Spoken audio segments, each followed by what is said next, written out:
Have you ever thought so hard your mind felt like it was folding in on itself? Tonight, we'll journey through the most bewildering paradoxes ever conceived. Ideas so deep, so impossible, they might just fracture your understanding of reality as you drift into sleep. The Premonition Fabrication Paradox. Imagine a moment when your mind unfolds a scene so vivid, so precise, that it feels less like imagination and more like memory. You see a future event playing out before your inner eye with stunning clarity. The sounds, the smells, the colors, the exact words spoken. This isn't a fleeting daydream or a vague hope. It is a full sensory experience, a mental film reel running in your mind's theater. Now the question strikes. Did you truly imagine this future? Or are you, in some strange and paradoxical way, recalling something that has already occurred? Are you the author of this vision, or simply a witness to a destiny already written? This is the essence of the Premonition Fabrication Paradox. At its core, this paradox challenges our understanding of time, memory, and the power of consciousness. We live in a world where the past feels solid and immutable, and the future shrouded in uncertainty. Yet, countless accounts from across history and culture report experiences of premonitions, vivid mental images or sensations that foretell events yet to unfold. Many dismiss these as coincidence, selective memory, or subconscious pattern recognition. But what if these premonitions are neither random nor illusory? What if the mind, in all its mysterious complexity, can access fragments of the future with as much clarity as it recalls the past? And if so, is this a true glimpse ahead, or a reconstruction woven from deeper threads of reality? To unpack this, let's consider how memory functions. Our memories are not perfect recordings, but reconstructions, crafted anew each time we remember. The brain pieces together sensory data, emotions, and context to rebuild a past event. Similarly, when we imagine the future, our mind projects possible scenarios based on experience, desires, fears, and knowledge. But the Premonition Fabrication Paradox suggests a blurred line between these processes. When a premonition emerges, it may feel like a memory, but for something not yet happened. Is this imagination fabricating a future, or a memory recalling it? And what if, paradoxically, by imagining this future so clearly, we contribute to its very creation? This idea is not purely theoretical. It finds echoes in modern physics and philosophy. The concept of time as non-linear, for example, suggests that past, present, and future coexist simultaneously in a block universe. If time is a dimension like space, then events across time might be accessible in principle. This could allow the mind, somehow, to tap into future information and relay it backward through experience. Yet, paradoxically, if our minds can shape the future through imagination, the line between cause and effect blurs. Does imagining a future event bring it into reality? Or is the event inevitable, and the imagination merely a reflection of that inevitability? Consider a real-world example. In 1972, a woman named Jane experienced a terrifying vision of a car accident. The sound of screeching tires, the shattering of glass, a particular red car crashing at a specific intersection. Days later, this exact accident occurred, with details matching her vision. She was not at the scene. She had no prior knowledge. Was her mind fabricating this future accident by imagining it intensely? Or was she, in some way, accessing a memory of a future event already fixed? Her fear and fixation might have influenced her behavior, perhaps subtly warning others or even affecting the accident's circumstances. But this leads to more questions. Could her premonition have altered the outcome if acted upon? Or was it a fixed point, unchangeable despite foreknowledge? This example reveals the paradox's tension. If the future is fixed and remembered, then free will is an illusion. Our choices merely enact what is already determined. But if imagining the future influences it, then free will exists, yet the future remains open, molded by consciousness. This tension has profound implications for how we perceive ourselves in the flow of time. Are we passive spectators of fate or active creators of destiny? Neuroscience offers additional insights. The brain's ability to simulate future events is a survival mechanism, enabling planning and anticipation. Mental time travel allows us to rehearse actions, foresee obstacles, and strategize. But could this simulation extend beyond mere possibility? Could intense mental simulation bias probability toward a particular outcome? For instance, A person vividly imagining success might increase confidence, behavior, and environmental interaction that promote that success. Here, imagination becomes causative. But where does imagination end and memory begin? Some theories in quantum mechanics hint at a world where observation influences reality. If the mind can be an observer collapsing potential futures into actualized reality, then premonitions might be more than coincidence. They might be choices influencing outcomes. This leads us to the unsettling thought that the act of imagining the future might entangle us in its unfolding, a co-creator rather than a distant seer. Yet, many premonitions also involve tragedy and loss, events people desperately wish to change but often cannot. Does this imply a limit to our creative power or a cruel twist of fate? Or perhaps the paradox's answer lies in the dual nature of premonitions. They are both memory and imagination, fixed event and fluid possibility, known and unknown. In literature and art, this paradox is echoed in the trope of the tragic prophet, who foresees doom but cannot prevent it. Shakespeare's Macbeth hears prophecies that shape his actions, yet those actions fulfill the very fate he seeks to avoid. Here, imagination and memory become a self-fulfilling loop, a trap of destiny entwined with free will. Ultimately, the premonition fabrication paradox forces us to reconsider the nature of time and consciousness. Is the future a tapestry woven in advance, or a blank canvas awaiting our brush? Is our mind a passive recorder of destiny, or an active architect of reality? Perhaps it is both. A complex dance between remembering and creating, imagining and experiencing, foreseeing and living. As you reflect on this, consider moments in your own life where a thought or vision seemed to echo a future event. Was your mind fabricating that moment to prepare you, or was it recalling a destiny already set in motion? The paradox offers no easy answers, only the profound invitation to explore the mysterious intersections of time, memory, and imagination that define our human experience. In this light, every vivid dream, every sudden insight, every moment of uncanny familiarity becomes a thread in the fabric of time, a whisper of what was, what is, and what might yet be. And perhaps, by embracing this paradox, we glimpse a deeper truth, that in the dance of mind and time, imagination is not merely a fantasy, but a powerful force shaping the reality we inhabit. The forgotten witness illusion. Imagine a world where reality itself depends on your gaze, where everything beyond your sight flickers, blurs, and fades into an eerie void. What if, whenever you turned your back, the universe silently erased parts of existence you no longer witnessed? This is the haunting essence of the forgotten witness illusion, a concept as unsettling as it is profound, suggesting that reality is not a fixed stage, but a fragile performance held together by observation alone.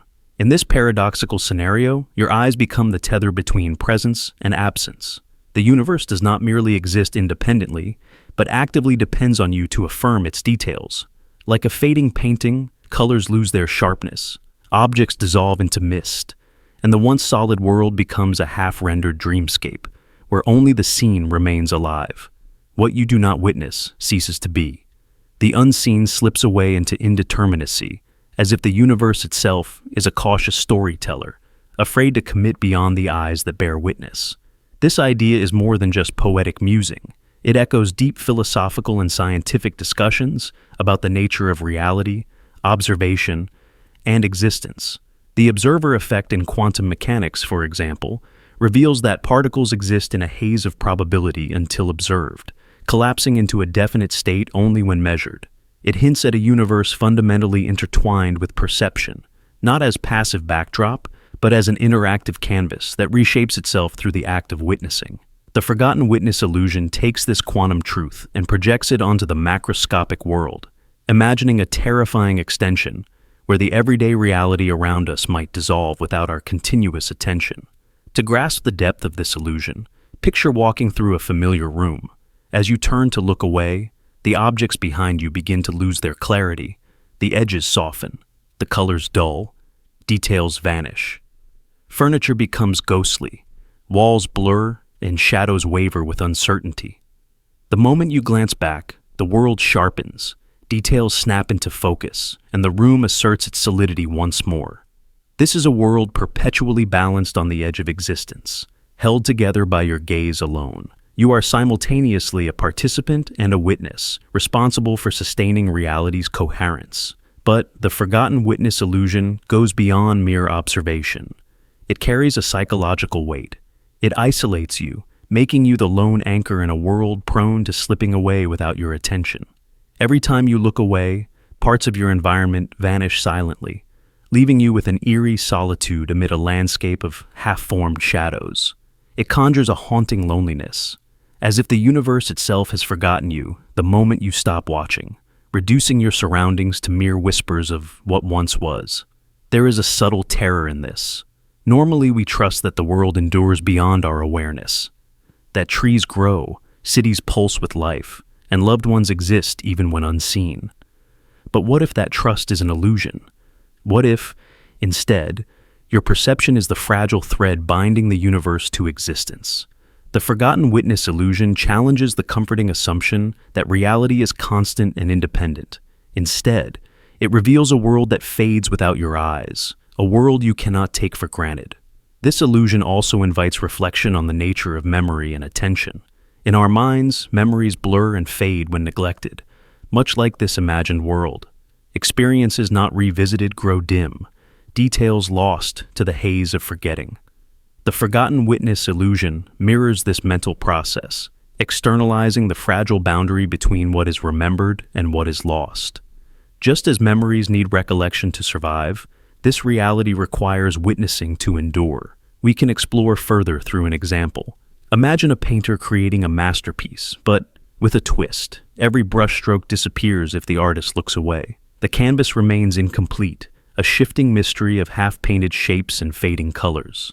The painter is trapped in an endless loop of attention, forced to maintain constant vigilance, lest the work dissolve into nothingness.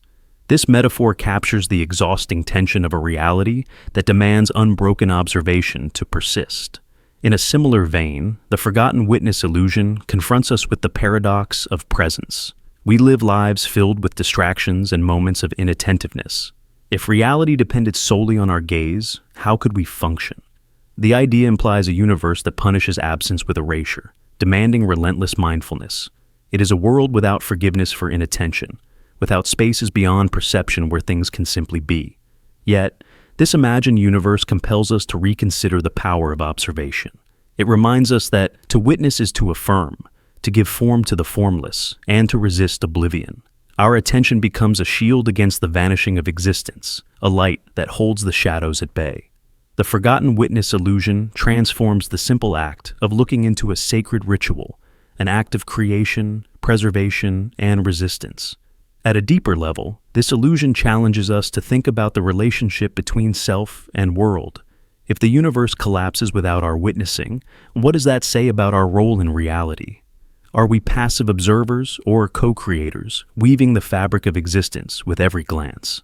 The forgotten witness illusion suggests that boundaries between subject and object blur, merging into a shared dance of mutual dependency. Consider how this plays out in human relationships. Often people feel invisible or forgotten when others no longer pay attention to them. Like the fading world behind turned backs, they sense their presence slipping away, their importance dissolving without recognition. The forgotten witness illusion reflects this emotional truth on a cosmic scale, linking perception with connection and attention with survival. The illusion also provokes existential questions about the nature of being. If existence is sustained only through observation, does it follow that the act of witnessing is itself an act of creation? Can reality be considered real without a witness? These questions echo centuries of philosophical debate from idealism to phenomenology, grappling with whether the world exists independently or is constituted through experience. While the forgotten witness illusion is ultimately a thought experiment, it resonates with profound anxieties and truths. It forces us to confront the fragility of reality and the vital role of awareness. In doing so, it reveals a world that is not fixed and certain, but fluid and dependent, a world in which the act of looking is the difference between being and non-being. So, next time you glance away, pause for a moment and consider, what parts of your world might silently vanish when unseen? What shadows slip beyond the edges of your perception, lingering in the liminal space between presence and oblivion? The forgotten witness illusion invites you to become more than a passive observer. It asks you to become a guardian of reality itself, holding your gaze steady against the tide of erasure.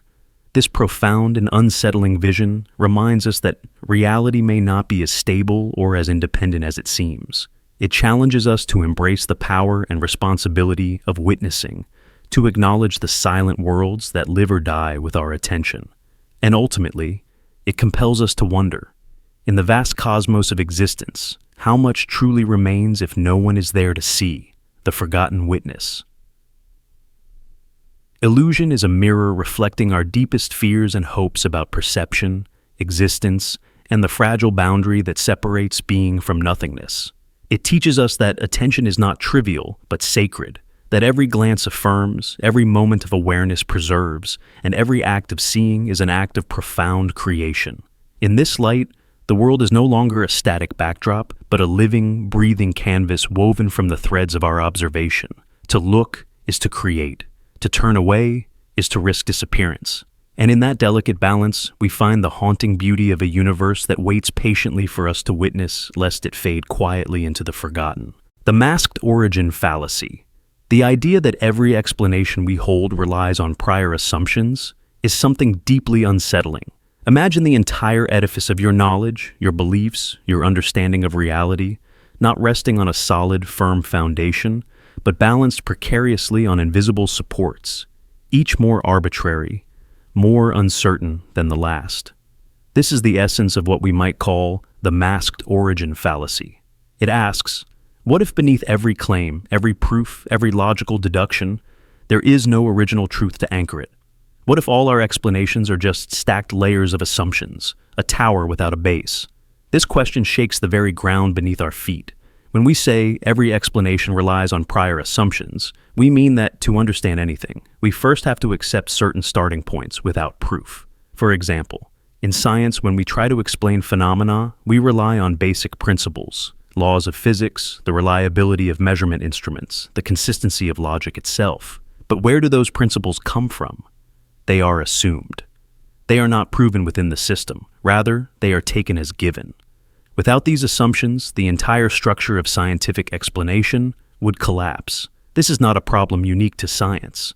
Mathematics assumes axioms, and philosophy often builds on unprovable premises. Even everyday knowledge requires trust. Trust in our senses, memory, and reasoning. Consider the analogy of an infinite regress.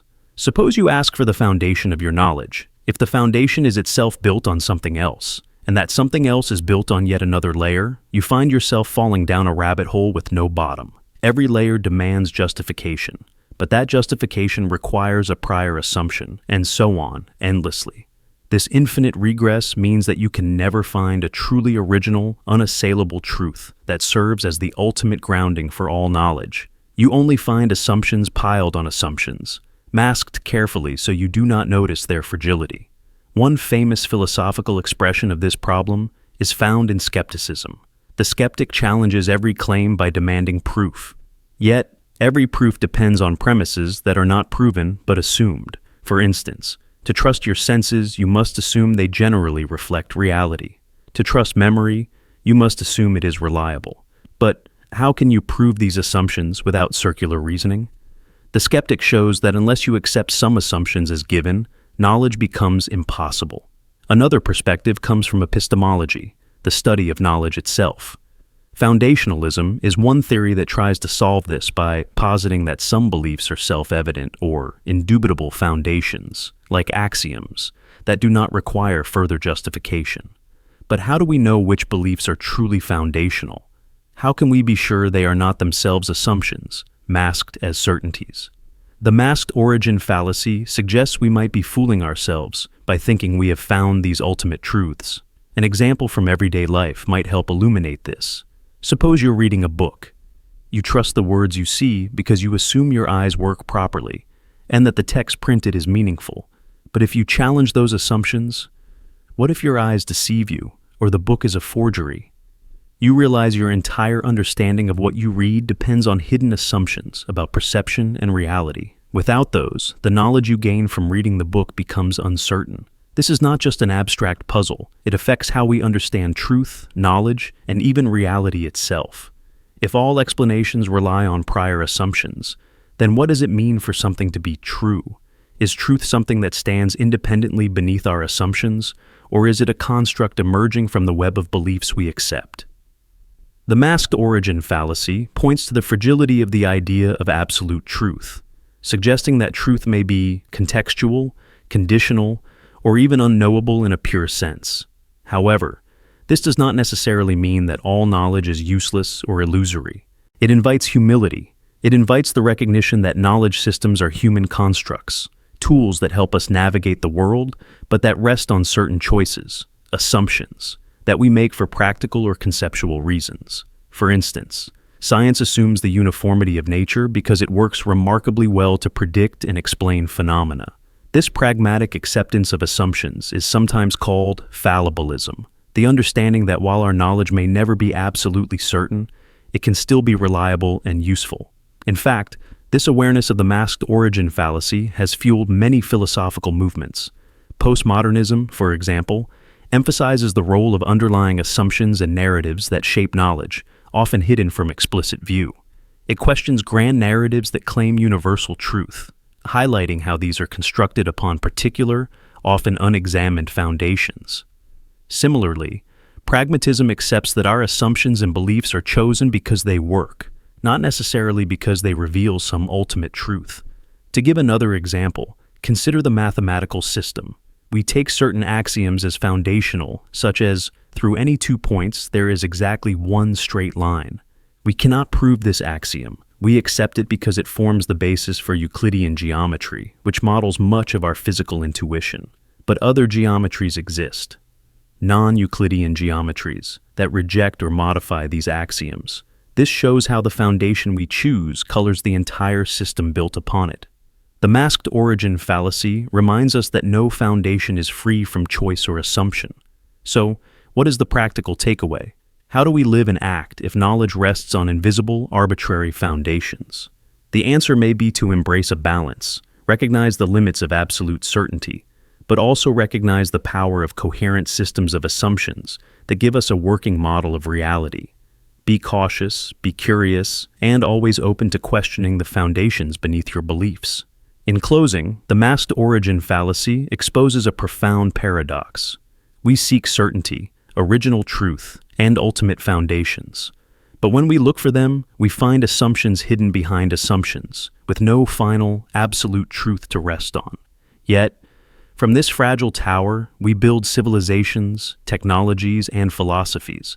The question remains, will we ever find an unmasked origin, or must we accept the infinite, beautiful complexity of knowledge built on the unknown? This fallacy does not diminish the value of knowledge, but it does humble it. It calls for a deeper awareness of how much of what we take for granted is actually grounded on unseen, invisible foundations, delicate and intricate.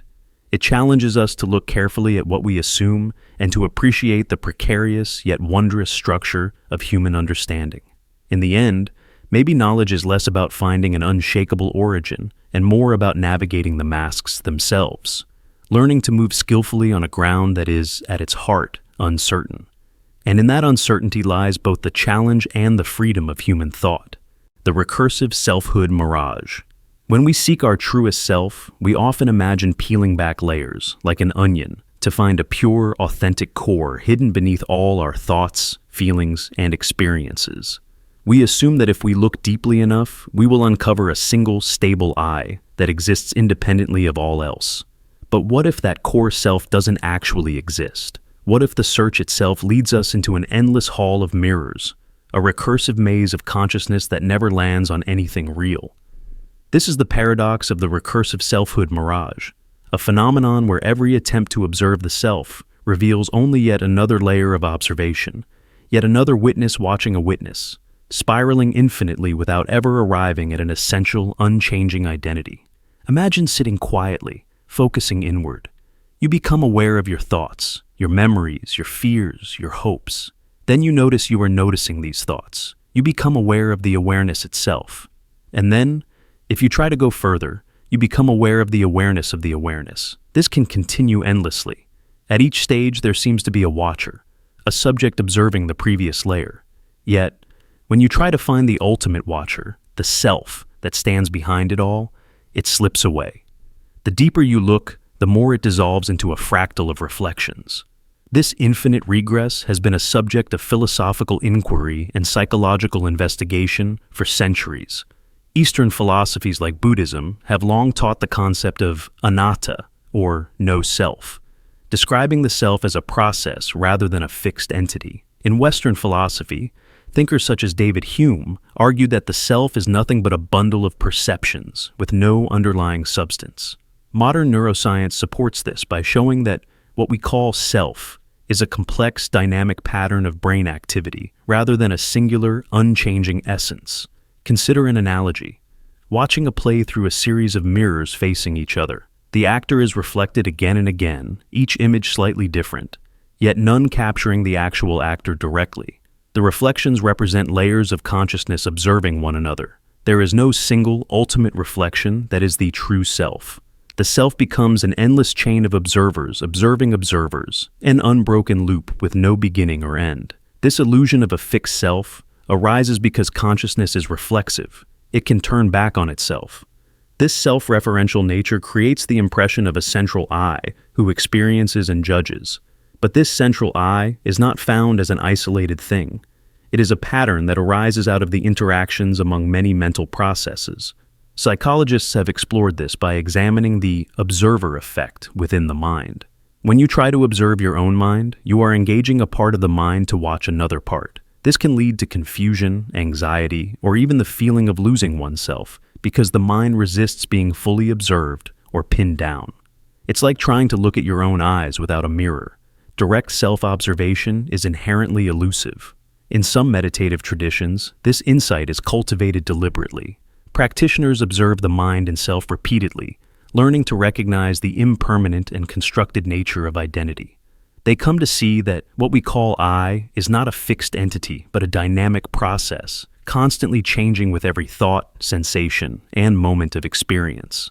This leads to profound freedom and peace, as one no longer clings to a rigid self-image, but flows with the flux of existence. In contrast, our everyday experience traps us in the belief that we have a core identity that defines us. We tell ourselves stories about who we are, what we want, and where we come from. We judge ourselves and others from this standpoint. But this story is just another layer of observation, a narrative built on top of the recursive selfhood illusion. One striking example is when people ask themselves, "Who am I?" or "What am I really?" Instead of finding a clear answer, they encounter an echo chamber of thoughts, feelings, memories, and reactions. The I seems to multiply and fragment rather than unify. Sometimes this can cause existential dread or confusion, but it can also open a gateway to deeper understanding. The recursive selfhood mirage challenges the very notion of identity as something fixed or singular. It suggests that what we call the self is a process of ongoing self-observation and interpretation, a continuous loop with no final resting point. Like a snake biting its own tail, the self perpetuates itself through endless cycles of awareness and reflection. This has powerful implications for how we live and understand ourselves. If there is no core, stable self, then attachment to any identity or belief about oneself can be loosened. This can free us from rigid patterns of thinking and behavior. We become less bound by fear, shame, or egoic desires. Instead, we embrace a fluid, evolving sense of being. Yet, this does not mean we dissolve into nothingness or lose all sense of who we are. Rather, it means recognizing that the self is not a static object, but a living, changing process, an unfolding story with infinite layers but no fixed center. This paradox is not a flaw or failure, but a profound truth about the nature of consciousness. In the end, the recursive selfhood mirage is a mirror held up to our deepest experience of being. It reveals that the search for an ultimate, authentic self may be an impossible quest, but within that impossibility lies a unique kind of freedom. Freedom from the illusion of a solid identity. Freedom to flow with the endless dance of awareness, watching awareness, witnessing the ungraspable mystery of existence itself. So, next time you try to find your true self, remember the recursive mirage. Embrace the layers, the reflections, and the infinite regress. In doing so, you may discover that the self is not something to possess, but a boundless process to experience, an eternal unfolding without beginning or end. This realization invites us to live with openness and curiosity, no longer trapped by the idea of a fixed self, but alive to the endless complexity and beauty of consciousness itself. And in that space, perhaps we find the most authentic self there is. Not a thing, but a dance, a story, a flowing presence in the ever-shifting now. The purpose inversion, contradiction. What does it truly mean to have a purpose? In the quiet moments when the noise fades, when the endless distractions of the world momentarily cease, we confront this question. Why do we seek purpose at all? The purpose inversion. Contradiction challenges everything we believe about meaning itself. It asks, if you must choose a purpose to feel alive, but any purpose you pick is invented, does the search itself mean more than any destination you pretend to value? Imagine for a moment that you stand on the edge of existence, staring out into the abyss of possibility. The world feels empty without direction, and yet, the directions we grasp are born from our own minds, constructed like castles of sand. They seem solid, but they dissolve upon closer inspection. We create goals to anchor ourselves, to feel grounded. But what if the very act of creating those goals is a mirage, a trick of consciousness to shield us from the terrifying void of purposelessness? Consider the countless people who have devoted their lives to causes, careers, or passions. A scientist dedicates decades to unraveling the mysteries of the universe. A parent pours endless love into raising a child. An artist chases the elusive muse.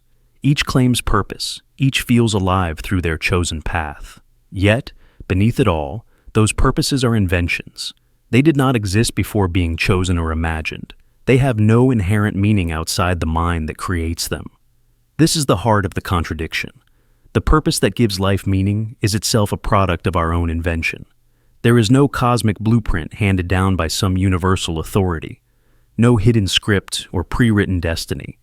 Our purposes are self-assigned, self-constructed. They are, paradoxically, both vital and void. But if the purpose is invented, why do we cling so fiercely to it? Because the alternative is dissolution. Without purpose, the self feels scattered, untethered.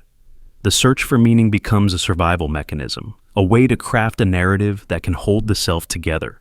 And in that desperate grasp, the search for purpose becomes more important than any purpose itself. Take the example of a traveler wandering through an unfamiliar land.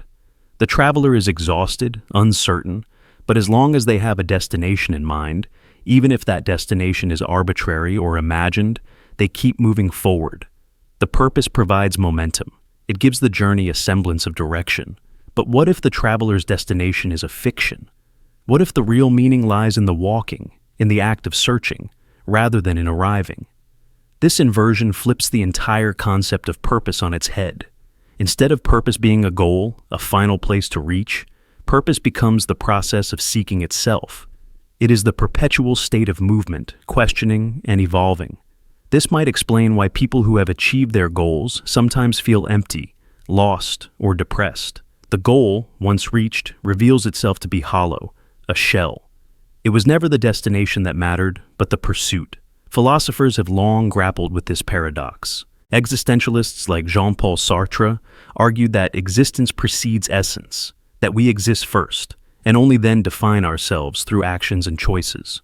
The essence, or purpose, is not a preordained truth, but a continual project of becoming.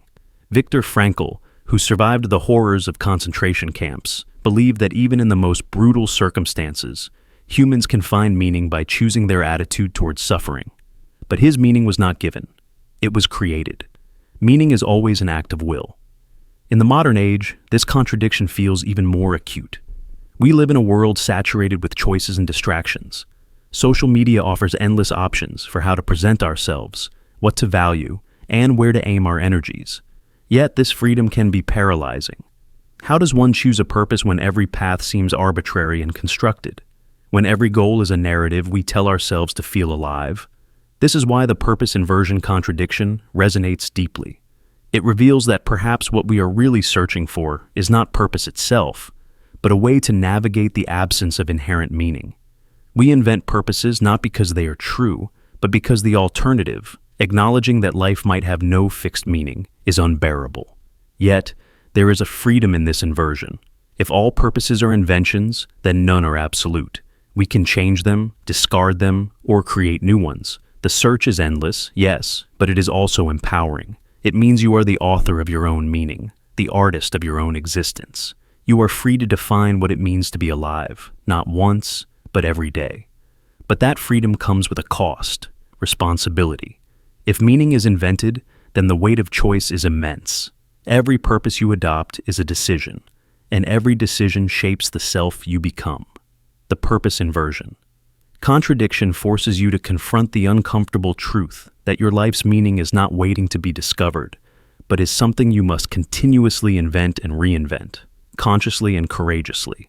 This process is not easy. It can lead to existential angst, doubt, and uncertainty, but it also offers the possibility of authenticity. To live authentically is to accept that purpose is fluid, that the self is a work in progress, and that the search itself is the ultimate meaning. So, the next time you feel compelled to find a purpose, remember this paradox. The purpose you seek may not be a destination at all, but the very journey of seeking itself. The meaning lies not in the ends, but in the means.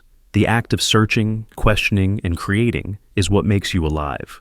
The purpose, inversion. Contradiction invites you to embrace the uncertainty, to find beauty in the flux, and to realize that life's meaning is not handed down, but crafted moment by moment. It challenges you to become the eternal seeker, the perpetual creator, the endless wanderer in search of a purpose that is as fluid and dynamic as your own existence. In this endless dance of invention and discovery, you find yourself not as a fixed point, but as a living process, forever alive because you choose to be, forever meaningful because you choose to create meaning. The memory loop reversal. Imagine this. Every time you experience déjà vu, the eerie, fleeting feeling that you've lived this exact moment before, you are not simply caught in a glitch of memory or a trick of the brain. Instead, what if each of these moments is evidence of something far stranger? What if your memories are not flowing in the linear, one-way stream we assume? What if, instead, fragments of your future are leaking backward through time, fracturing into your past to create the seamless illusion of continuity you take for granted? This is the essence of the memory loop reversal. Our common understanding of memory is rooted in the past. We remember what has happened, storing experiences like files in a mental archive. This archive shapes our identity, informs our decisions, and grounds us in the present. But déjà vu challenges this neat narrative. It suggests something cyclical, recursive, even paradoxical, that the future can reach back, weaving itself into the fabric of the past, blurring the borders between what was and what will be. Think of time as a flowing river, where memories drift downstream, from future events to present awareness. Now imagine the water swirling, eddying, looping back on itself. Some droplets from the future flow upstream, blending with earlier waters. The sensation of déjà vu might be your consciousness catching these backward currents, moments when your mind perceives a future event bleeding into the past. Neuroscientists have long debated déjà vu's origins, often attributing it to misfiring neurons or temporal lobe glitches.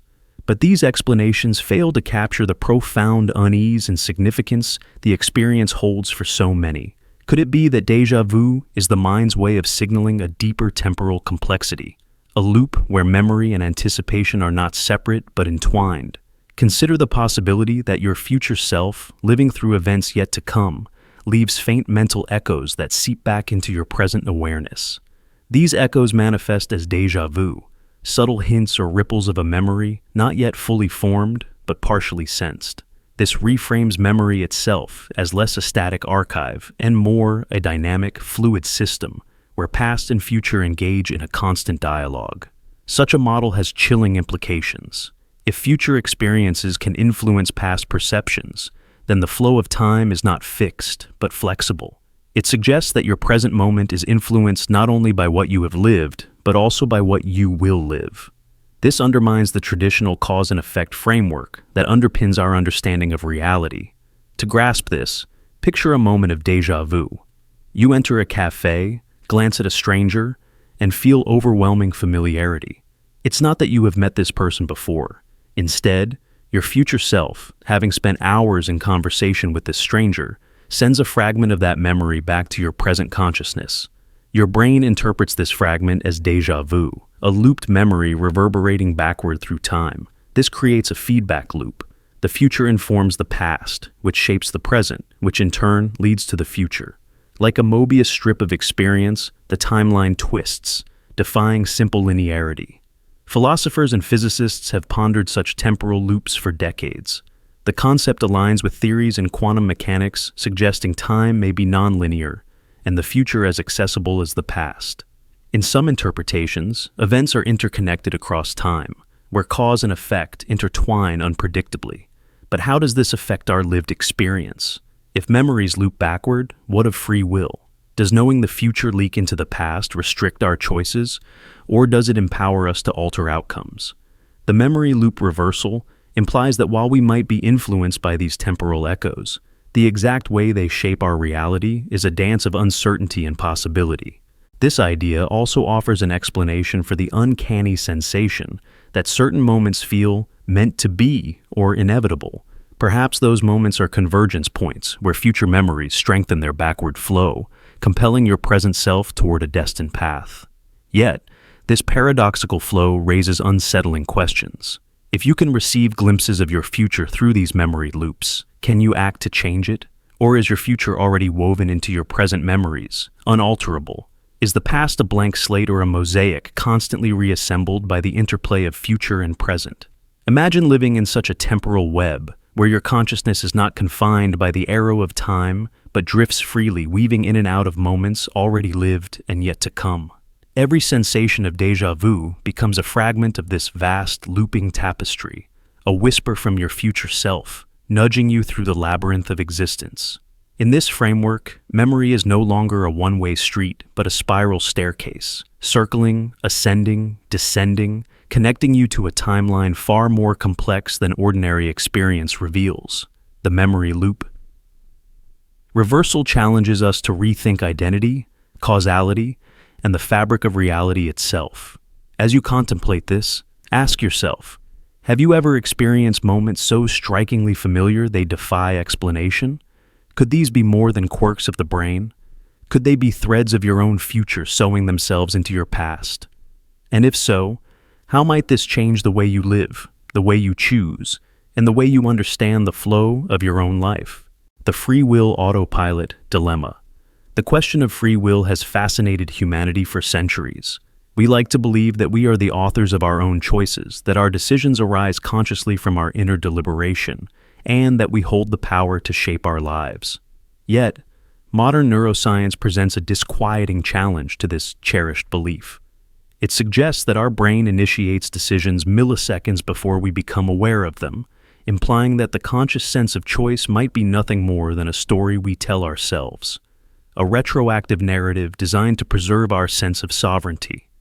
Imagine for a moment you are about to pick up a cup of coffee. You feel the urge, the deliberate intention to grasp the cup, and you believe this decision originates consciously within your mind. But experiments reveal something astonishing. Brain activity indicating the preparation to move your hand occurs several hundred milliseconds before you consciously report the decision.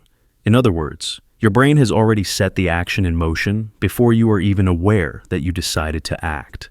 This discovery stems from the pioneering work of Benjamin Libet in the 1980s and has since been refined by numerous neuroscientists. Libet's experiments measured the so-called readiness potential, a buildup of electrical activity in the motor cortex preceding voluntary movement. Subjects reported the exact moment they felt the conscious intention to move, yet the readiness potential began well before that moment. This suggests a dissociation between unconscious brain processes and conscious awareness, a gap that calls into question the authenticity of free will as traditionally conceived. What does this mean for your experience of agency? If the unconscious brain triggers decisions before your conscious mind is aware, is your feeling of making a choice merely an illusion? Some philosophers argue that conscious will is a post hoc rationalization, a narrative created by the brain to explain actions already initiated. This retroactive storytelling maintains the illusion of control and autonomy, comforting the mind with a sense of authorship over its behavior. But the dilemma cuts deeper. If your decisions are initiated unconsciously, does this mean that free will does not exist? Are you simply a passenger on an autopilot driven by neural impulses, biological programming, and prior causes beyond your control? Such a deterministic perspective challenges fundamental ideas about responsibility, morality, and identity. Consider the legal system. Much of our justice depends on the notion that individuals choose freely to act, and thus can be held accountable. If decisions are made before awareness and beyond conscious control, how do we justify praise or blame? The free will autopilot dilemma forces us to reevaluate concepts of culpability and ethics in light of neuroscience. However, some argue that this does not necessarily eliminate free will, but rather redefines it. The traditional view presupposes a conscious captain at the helm, who deliberates and commands. But perhaps free will operates through unconscious processes shaped by character, values, and prior experiences. Consciousness might serve as an observer and editor, vetoing or modifying actions initiated by the subconscious mind, a model sometimes called free won't. In this framework, free will is not the initiation of decisions, but the capacity to intervene before actions unfold. To explore this further, imagine you start to reach for your phone, but then pause and reconsider because you remember an important task. The initial movement impulse was unconscious, but your conscious mind prevented the action. This suggests that while much of decision-making happens below awareness, conscious intervention plays a crucial role in self-control and choice. Nevertheless, this model too has limits. The capacity for veto or editing requires conscious awareness, but if awareness itself is delayed relative to brain processes, can it truly claim sovereignty? The question remains, is conscious will genuinely causal or merely an epiphenomenon riding along with unconscious neural dynamics? Another perspective arises from the interpretation of quantum mechanics and indeterminacy. Some propose that randomness or probabilistic events at the neural level might introduce genuine unpredictability, potentially opening a window for free will. Yet randomness alone does not equate to agency. True free will requires neither deterministic nor random causation, but a coherent self that authors its actions intentionally.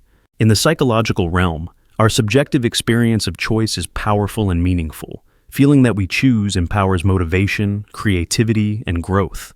Even if neuroscience shows decision initiation before awareness, the conscious narrative of free will might be essential for psychological well-being. The stories we tell ourselves about choice create identity and purpose, forging coherence from the complexity of experience. This leads to a profound tension between scientific evidence and lived experience. On one hand, neuroscience challenges free will's literal existence as a conscious origin of decisions. On the other, human life depends on the sense of agency to navigate the world, set goals, and build relationships. The free will autopilot dilemma lies precisely in this space between empirical facts and existential meaning. Examples illuminate this dilemma vividly. Consider addiction, where impulses arise unconsciously, overpowering conscious intentions to abstain. The struggle between automatic drives and conscious control embodies the tension between autopilot and agency. Similarly, habitual actions, like driving a familiar route, occur with minimal conscious decision-making, yet conscious awareness can override habits to change behavior. These examples demonstrate the interplay of unconscious initiation and conscious modulation. Another example is creativity. When an artist paints or a writer composes, inspiration often seems to arrive spontaneously, emerging from unconscious depths, yet the artist consciously refines and shapes the work. Here, unconscious processes generate possibilities, while conscious choice selects and directs. This collaboration suggests a nuanced form of free will that transcends simple initiation. Philosophically, compatibilists argue that free will is compatible with determinism if freedom is defined as acting according to one's desires and reasons without external coercion. The timing of neural initiation becomes less relevant than the alignment between actions and internal motivations. From this view, the narrative of choice preserves its meaningfulness as long as actions reflect the self. Critics of this view counter that if the self is itself a product of unconscious processes beyond control, then responsibility is illusory. Yet, absolute skepticism about agency risks nihilism and despair. The challenge is to find a conception of free will that honors scientific findings while preserving human dignity. The free will autopilot. Dilemma pushes us to rethink the architecture of the mind. Rather than a single point of conscious command, the mind might be a layered system with unconscious and conscious components interacting dynamically. Awareness is not the origin, but an emergent property that integrates, reflects, and sometimes intervenes. In conclusion, neuroscience reveals that decisions arise before awareness, challenging traditional notions of free will as conscious authorship. This compels us to question whether the sense of choice is a retroactive story, crafted to feel sovereign, or if free will can be reimagined as a complex interplay of unconscious initiation and conscious modulation. The dilemma is not easily resolved, but its exploration deepens our understanding of human nature. Ultimately, the tension between autopilot and agency invites humility and curiosity. It reminds us that the mind is mysterious and multifaceted, resisting simple explanations. While neuroscience illuminates the timing of decisions, it cannot fully capture the richness of subjective experience, meaning, and responsibility. So, as you make your next choice, pause to reflect on the unseen neural currents that flow beneath awareness. Recognize the limits of conscious control, but also honor the vital role of consciousness in shaping who you are. The free will autopilot. Dilemma is not just a scientific puzzle, but a profound invitation to explore the depths of selfhood, freedom, and what it truly means to choose. In that space between unconscious impulse and conscious awareness, between deterministic processes and the felt reality of choice, lies the enduring mystery of human agency, complex, paradoxical, and deeply compelling. The reality observer not. Imagine a world where reality cannot exist without you observing it, and yet your very ability to observe depends on the reality that you're trying to confirm. This is the essence of what we might call the reality observer not, a paradox that loops infinitely, binding observer and observed in a circle of mutual dependence, with no clear beginning or end.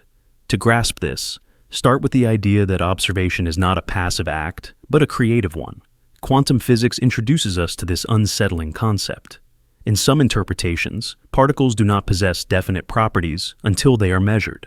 The famous double-slit experiment shows that the act of observation collapses a wave of probabilities into a single outcome. Without observation, reality at the quantum level remains in a superposition, a blur of potentials rather than fixed facts. This suggests that reality, or at least aspects of it, requires an observer to take shape. But here is where the knot tightens. For you to observe, to measure, or to confirm reality, you must exist as an observer. Your senses, your consciousness, your mind must be functioning within that reality. Your capacity to observe depends on physical processes in your brain, the light hitting your eyes, the sound waves vibrating your eardrums, and so forth. All these require a consistent functioning reality to be in place. The reality provides the conditions for observation, and observation provides the conditions for reality to exist. They feed into each other like a snake biting its own tail. Think of it as a loop with no external reference point. Neither reality nor the observer can claim priority. Both are entwined in a feedback cycle. If reality requires observation to exist, and observation requires reality to be possible, then both depend on each other inseparably. This challenges our intuitive sense that reality exists independently of us, waiting out there to be discovered. Instead, it hints that existence might be relational, an interdependence between mind and matter, subject and object. This knot has profound philosophical implications. It touches on ideas from idealism, which argues that reality is fundamentally mental or dependent on consciousness. The ancient philosopher George Berkeley famously posited esse est percipi.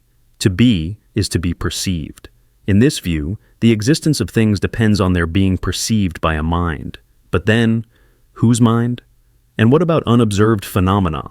The reality observer knot shows that these questions are tangled. Reality's existence and observation are inseparable. On the flip side, physicalism, the view that reality exists independently of minds, struggles to fully resolve this paradox.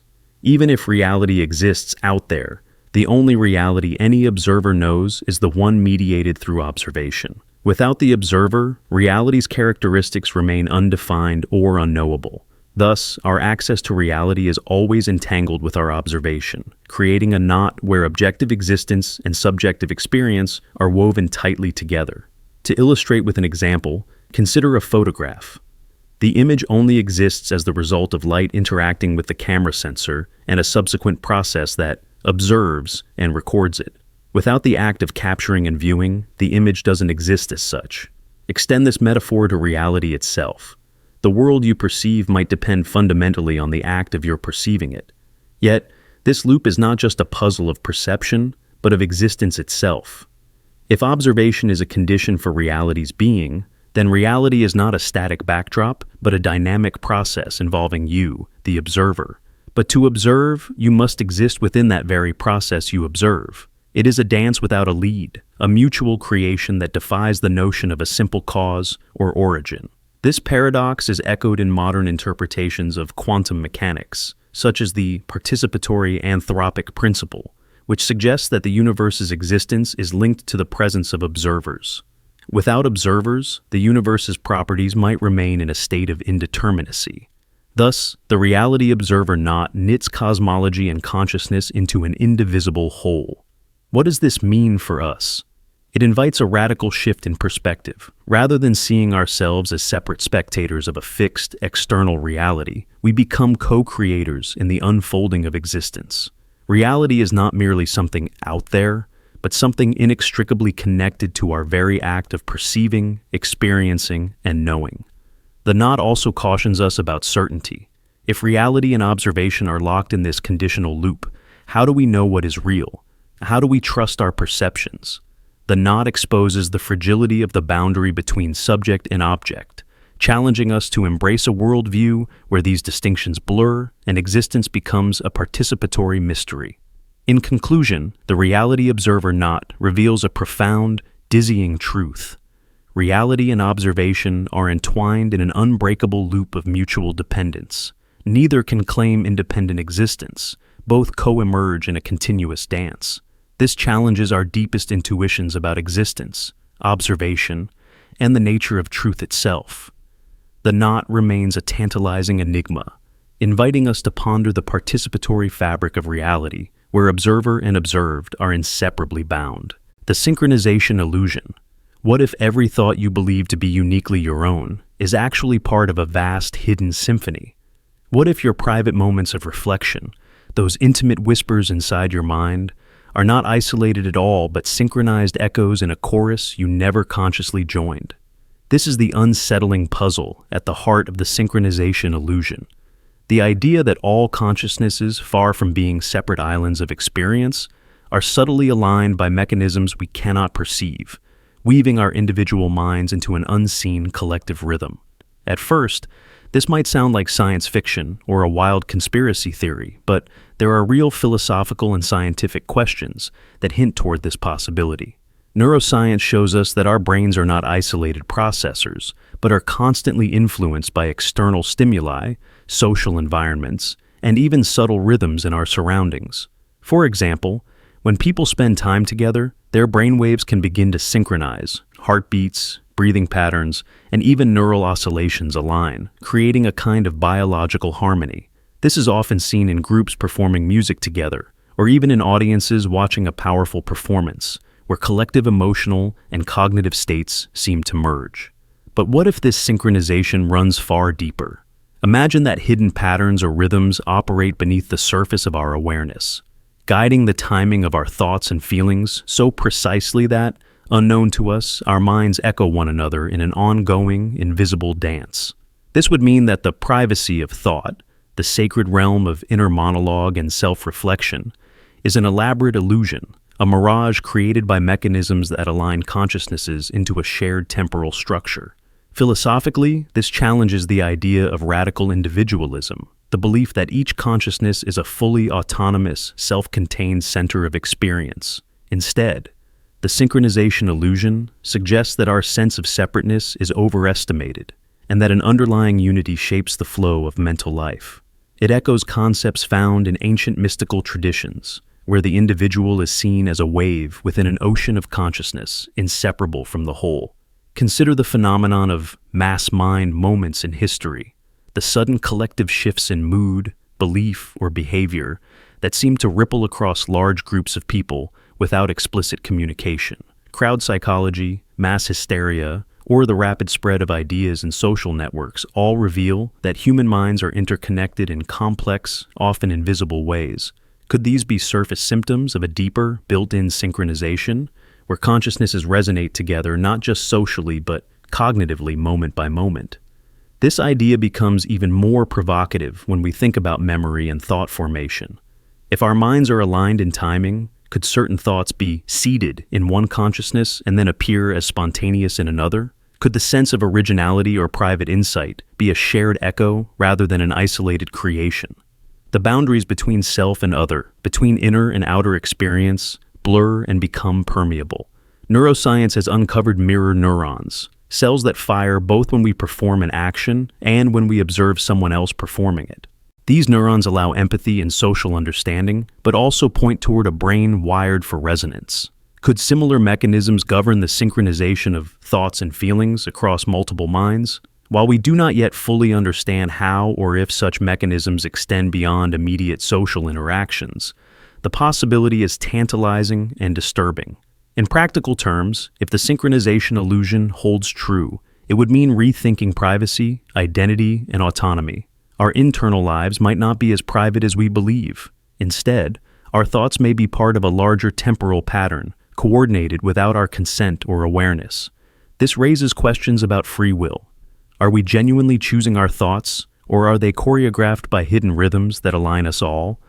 This also reframes loneliness and connection. If our consciousnesses are always synchronizing, even subtly, then isolation might be more illusionary than we think. The sense of being alone in our minds could be a surface experience masking a deep, ongoing unity. Conversely, it could create anxiety. Knowing that our most private mental moments are part of a collective without our agreement might feel invasive or disempowering. Yet, this illusion of synchronization might also hold promise.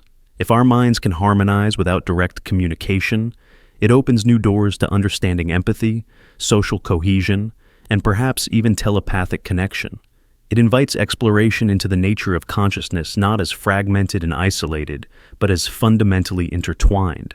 In the end, the synchronization illusion asks us to question the foundations of our inner lives. What if the I inside your head is not a solitary voice, but a carefully timed note in a vast chorus?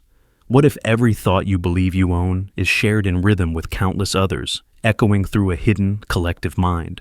This revelation challenges the very essence of individuality and privacy, pushing us to reconsider who we are. Not separate selves, but participants in a synchronized dance of consciousness that we never agreed to join, but have always been part of. And perhaps, in surrendering the illusion of solitude, we discover a deeper connection, a shared pulse underlying all minds, weaving us together in a cosmic harmony beyond comprehension. The solipsistic generosity trap. Imagine for a moment that the world around you is not as certain as it appears, that every person you meet, every voice you hear, every smile you see, might be nothing more than a projection of your own mind. This is the unsettling idea behind solipsism, the philosophical notion that only your own mind can be known to exist with certainty, while the existence of other minds remains forever unverifiable. Now, layer onto this unsettling premise the question of kindness. If you can never verify that other minds truly exist beyond your own consciousness, does any act of generosity or compassion still hold meaning? Or does every good deed become a mere performance, a way to soothe your own conscience rather than a genuine connection to another being? This is the solipsistic generosity trap. At its core, this paradox confronts us with the fragile nature of altruism, in a universe where the reality of other is always in question. When you offer kindness, whom are you really offering it to? Is it truly for the other, or is it a reflection of your own desire to feel benevolent, to affirm your own morality, to create an internal narrative where you are the good and generous one? Consider the experience of giving. The smile you receive, the gratitude you hear, the warmth you feel from helping. If those are merely echoes within your own mind, then your generosity loops back onto itself. The act is real only insofar as it affects your own sense of self. The other person may not exist independently, The kindness is a mirror held up to your soul. This leads to a chilling implication. In a solipsistic world, kindness loses its external validation. It no longer reaches out to another conscious being. It circles inward, serving only as proof to yourself that you are compassionate, good, and connected. The generosity becomes an act of self-validation rather than an exchange between two distinct realities. But does this make kindness meaningless? Not necessarily. Even if the other is only a creation of your mind, your kindness shapes your own inner world. The act of giving, the intention behind it, influences who you are. The solipsistic generosity trap reveals that kindness might ultimately be an act of self-creation. It sculpts your identity, your moral landscape, your emotional life. Philosophers like Descartes wrestled with the certainty of self and the unknowability of others, but the leap from solipsism to ethical paralysis is not inevitable. Instead, some argue that acknowledging the unknowability of others can deepen our sense of responsibility. Because we cannot be certain of others' reality, every act of kindness is a choice made from faith. Faith that the other is real, that connection is possible. Imagine a man who helps a stranger on the street. If he suspects, even fleetingly, that this stranger might be a figment of his imagination, does he stop helping? Or does he choose kindness regardless, embracing the uncertainty? This choice, this leap, becomes an act of courage, a defiance of solipsism's isolating doubt. This paradox also highlights the nature of empathy. Empathy requires us to imagine the feelings and thoughts of another, to mentally step outside ourselves. But if we cannot verify the existence of that other, empathy becomes an imaginative act, a creative extension of self. It is no less real, but it demands humility, the humility to accept uncertainty while choosing connection. In the arts, literature, and cinema, this idea resonates deeply. Characters trapped in worlds where reality is uncertain struggle to connect authentically, yet their acts of kindness, their moments of vulnerability, reveal a profound yearning for genuine relationship. The solipsistic generosity trap thus becomes a metaphor for human isolation, and the courage it takes to bridge the unknowable gulf between selves. Practically in everyday life, we navigate this trap instinctively. We offer kindness because it feels right, because it enriches our lives and those around us, even if we cannot prove the full reality of the other person's mind. Our generosity becomes both a gift and a commitment to the possibility of connection, not certainty. Yet the trap warns us of a danger, that generosity might slip into performative acts, hollow rituals meant only to reassure ourselves. When kindness becomes about self-image, social approval, or internal moral accounting, it loses its transformative power. The solipsistic generosity trap reminds us to examine our motives, to act with genuine care rather than for the sake of appearance. Ultimately, the paradox invites us to embrace a radical openness, to give without guarantees, to love without certainty, to be kind even when the reality of the recipient is unknowable. It asks us to find meaning not in proof, but in the willingness to reach beyond ourselves, into the mysterious space where other minds may or may not exist. In doing so, kindness becomes an act of faith and creation. It is a bridge built not on solid ground, but on hope, imagination, and the profound need to connect. The solipsistic generosity trap is not a prison, but a challenge, a test of whether we can choose generosity even when the world's deepest certainties dissolve. And perhaps, in that choice, lies the truest meaning of kindness. Not as a transaction between separate entities, but as a sacred act of self and other, intertwined in the dance of consciousness, forever uncertain, endlessly beautiful. The echoing identity Enigma. Imagine for a moment that every aspect of who you believe yourself to be, the personality you wear, the thoughts you think, the feelings you feel, is not truly yours. Instead, it is a complex mosaic built from countless impressions you never consciously chose. These are echoes, fragments of other people's voices, ideas, and expectations, layered and replayed so many times that they have become indistinguishable from your own. This is the enigma of echoing identity. From birth, your mind is shaped by an endless stream of external influences: family, culture, language, social norms. All implant patterns of thought and behavior into your psyche. You absorb the words of authority figures, the reactions of peers, the ideals broadcast by society. Gradually, these borrowed impressions intertwine and overlap, creating a chorus of internal voices. Each one plays its own role, reciting lines written long before you could claim authorship. Yet, with such a multitude of echoes swirling within, how do you recognize the authentic core of yourself? How can you be sure that the beliefs and desires you hold are truly your own, rather than rehearsed scripts handed down and reinforced by repetition?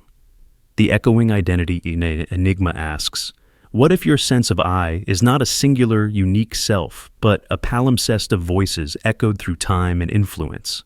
Philosophers have long wrestled with the nature of selfhood. The idea of the self as a fixed, coherent entity is often challenged by evidence that identity is fluid, constructed, and relational. Modern psychology supports this. Our self-concept is shaped by feedback from others and internalized social narratives. We mimic tones, adopt mannerisms, and echo opinions to fit in and survive socially. Over time, these echoes can drown out the voice of genuine individuality. Consider an example. A child grows up hearing from parents and teachers that success means achieving wealth and status. They internalize this message until it becomes an unquestioned part of their identity. Later, the child may feel driven to pursue these goals, believing them to be their authentic desires. But what if this drive is less a personal calling and more a rehearsed echo of societal expectations? The lines blur between self and borrowed script. This phenomenon can lead to a profound inner conflict. When moments arise that challenge the echoing voices, when desires or thoughts emerge that feel foreign or rebellious, the individual experiences dissonance. Which voice is truly theirs? The one repeated endlessly by family and culture, or the quiet whisper of a unique impulse struggling to break free? The echoing identity Enigma reveals the fragility of our selfhood and the power of social influence. It suggests that identity may be less a foundation and more a performance, a role played convincingly until the actor forgets they are acting. This invites us to question everything we hold dear about who we are. Yet, this is not a call to despair or nihilism. Within this enigma lies a path to deeper awareness and freedom. By recognizing the chorus of borrowed voices, you can begin to discern which echoes resonate with your true being and which are inherited scripts. Awareness becomes the first step in reclaiming authorship over your identity. This process is neither simple nor swift. The echoes are persistent, reinforced by lifelong habit and societal pressure. But through reflection, mindfulness, and courageous exploration, you can sift through the layers to uncover the subtle threads of your authentic self.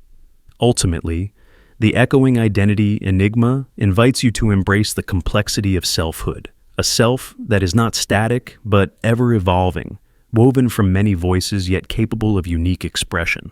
In acknowledging the chorus within, you gain the power to compose your own melody. As you ponder this, consider the voices you carry inside, which are truly yours, which have been borrowed, repeated, or imposed. And how might your life change if you began to rewrite your internal script with conscious intention, crafting an identity that, while enriched by echoes, stands resolutely as your own? The compressed infinity paradox. Imagine the universe as a vast zipped archive containing infinite detail compressed within its folds, waiting patiently to be unfolded. In this paradox, reality is not fully expanded, but exists as potential, latent information held in cosmic compression, only revealing its boundless complexity when you choose to look closely. Each star, each atom, each fleeting moment resides in a state of compressed infinity, where existence itself depends on the act of unfolding through observation. This concept invites us to rethink what it means to perceive the universe. Instead of a fixed expanse sprawling endlessly in every direction, the universe becomes a dynamic tapestry, compacted and encoded like a file compressed to save space and energy. The vastness you experience is a consequence of your attention, unpacking layers of hidden detail, much like extracting files from an archive. When you divert your gaze or cease to explore, the universe folds back, compressing its infinite richness into a latent state, conserving its profound complexity until it is needed once again. Such an idea resonates with quantum mechanics and information theory, where particles exist in superposition, multiple states at once, collapsing into a definite reality only upon measurement. The compressed infinity paradox extends this principle to the cosmic scale.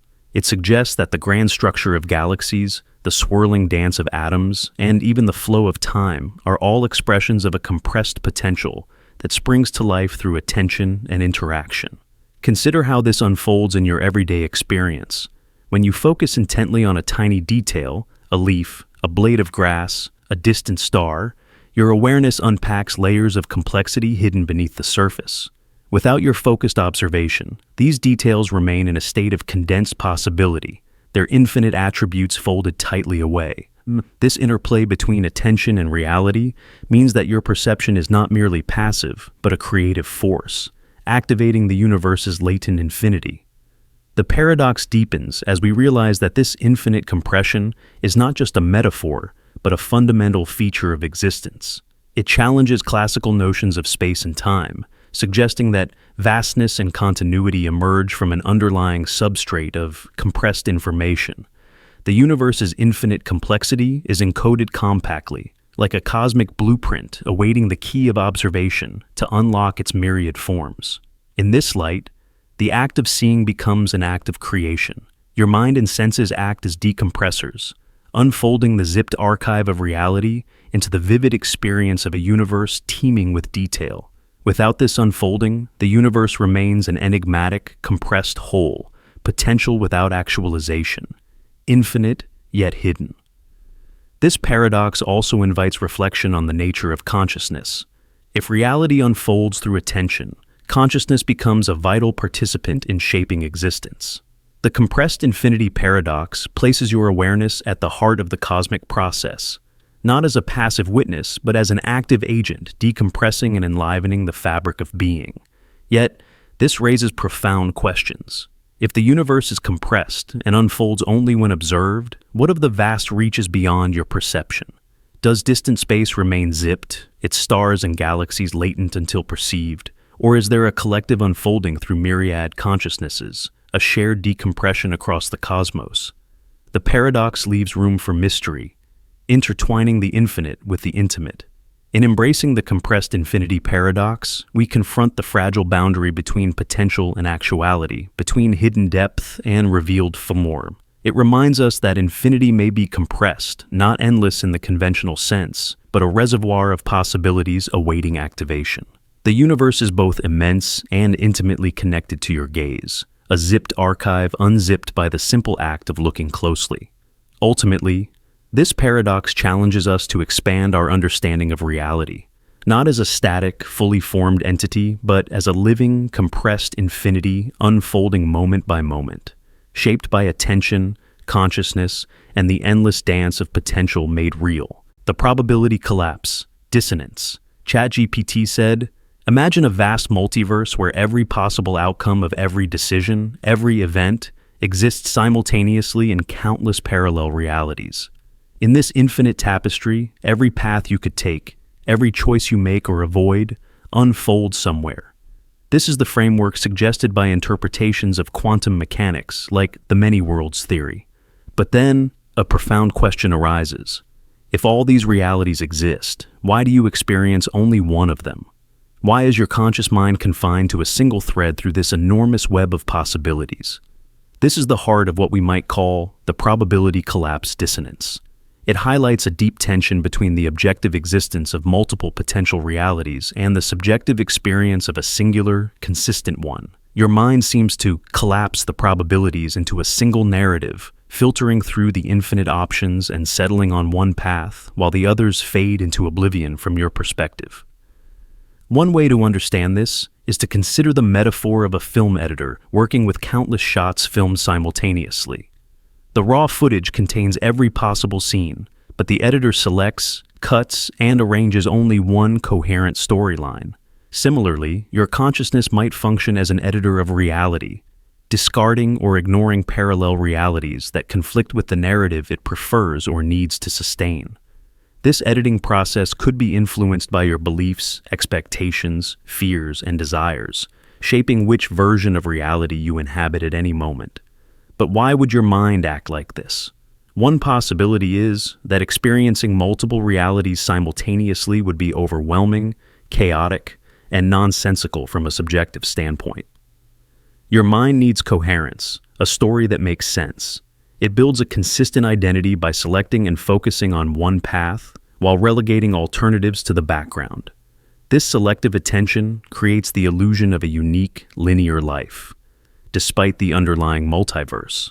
This idea also resonates with psychological phenomena like confirmation bias, where we filter information to fit our existing beliefs and discard conflicting data.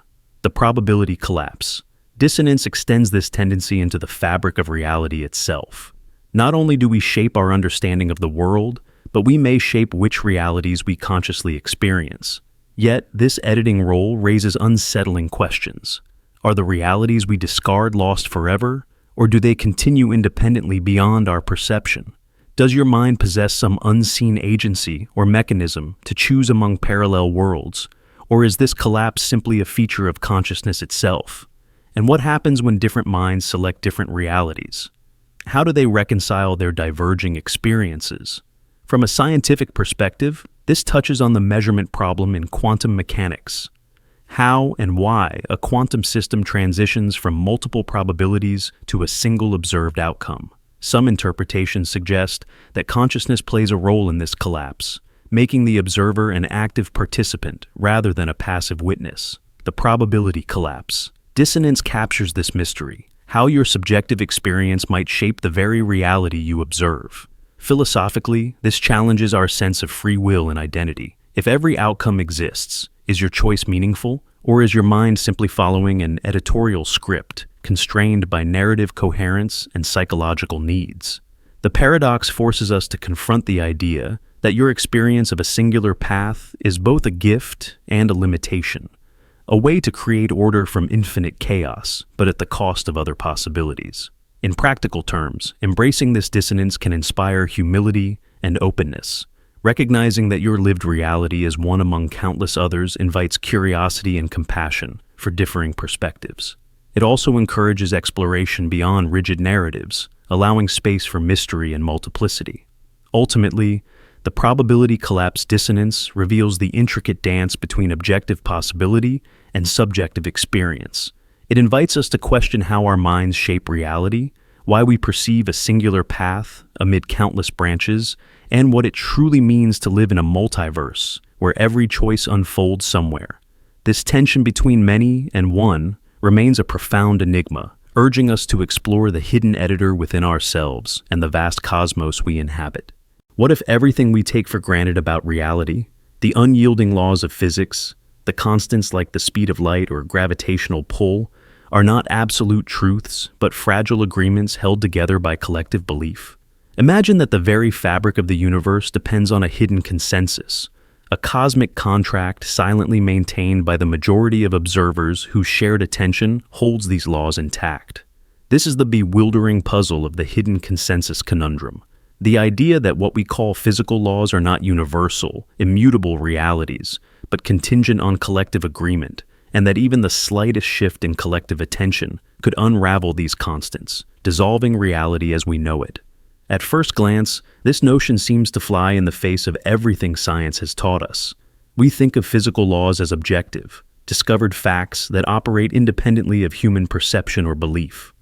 Gravity pulls planets, atoms interact with fixed forces, and constants like Planck's constant or the speed of light are considered inviolate. Yet, when we dive deeper into the philosophical and quantum realms, cracks begin to appear in this certainty. Quantum mechanics reveals a universe far stranger than classical physics ever imagined. Particles exist in superpositions until observed, and the act of measurement appears to collapse probabilities into a definite state. This suggests that observation, conscious attention, plays an active role in shaping reality at the most fundamental level. If reality depends on observation, then could it be that the laws themselves emerge from a collective observation process? The hidden consensus conundrum invites us to imagine that these laws are not fixed scripts, but social contracts writ large across the cosmos. They are rules the vast majority of observers have agreed, consciously or unconsciously, to uphold, ensuring stability and predictability.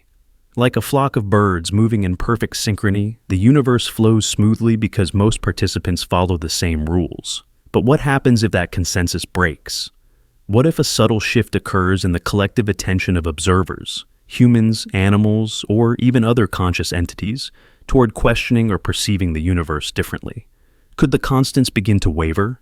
Could gravity fluctuate, the speed of light bend, or time itself fold and unfold in new, unpredictable ways? Such a scenario sounds like science fiction, yet it echoes deep philosophical questions about the nature of reality and existence. It mirrors the idea that perception shapes reality, extended from individual cognition to a cosmic scale. This challenges the traditional materialist view and introduces a participatory universe where consciousness and physical laws co-create each other. Consider a thought experiment. If every observer suddenly stopped believing in gravity, or more precisely, stopped observing the universe as a place where gravity operates, what would happen? Would objects cease to fall? Would planets drift away? The hidden consensus conundrum suggests that the collective agreement sustains these phenomena, and without it, the universe's orderly structure might unravel. This raises profound questions about the role of consciousness. Are we passive witnesses of a predetermined reality, or active participants whose shared focus scripts the laws that govern existence? If the latter, then the physical world is far more fragile and malleable than we imagine, resting on a subtle, often invisible social fabric woven by countless minds. In historical and cultural contexts, similar ideas have surfaced. Some ancient philosophies viewed reality as a dream or illusion, sustained by collective belief or divine consensus. Indigenous wisdom often emphasizes the interconnectedness of perception, spirit, and world.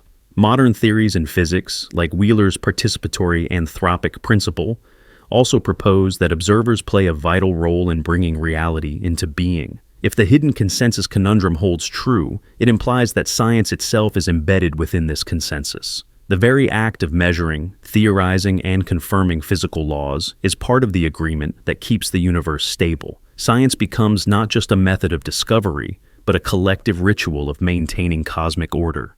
However, this also hints at a radical vulnerability. If our collective focus can shift, intentionally or accidentally, the laws we rely on could dissolve. The constants that govern technology, biology, and the flow of time might become fluid. Our world, which seems so solid and predictable, could become unstable or transform into something utterly alien. This idea invites us to reconsider the nature of reality, not as a static structure, but as a dynamic process co-created by consciousness. It blurs the lines between observer and observed, subject and object, mind and matter.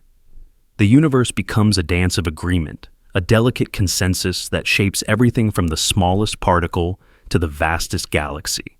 In practical terms, this could inspire new ways of thinking about science, spirituality, and our place in the cosmos.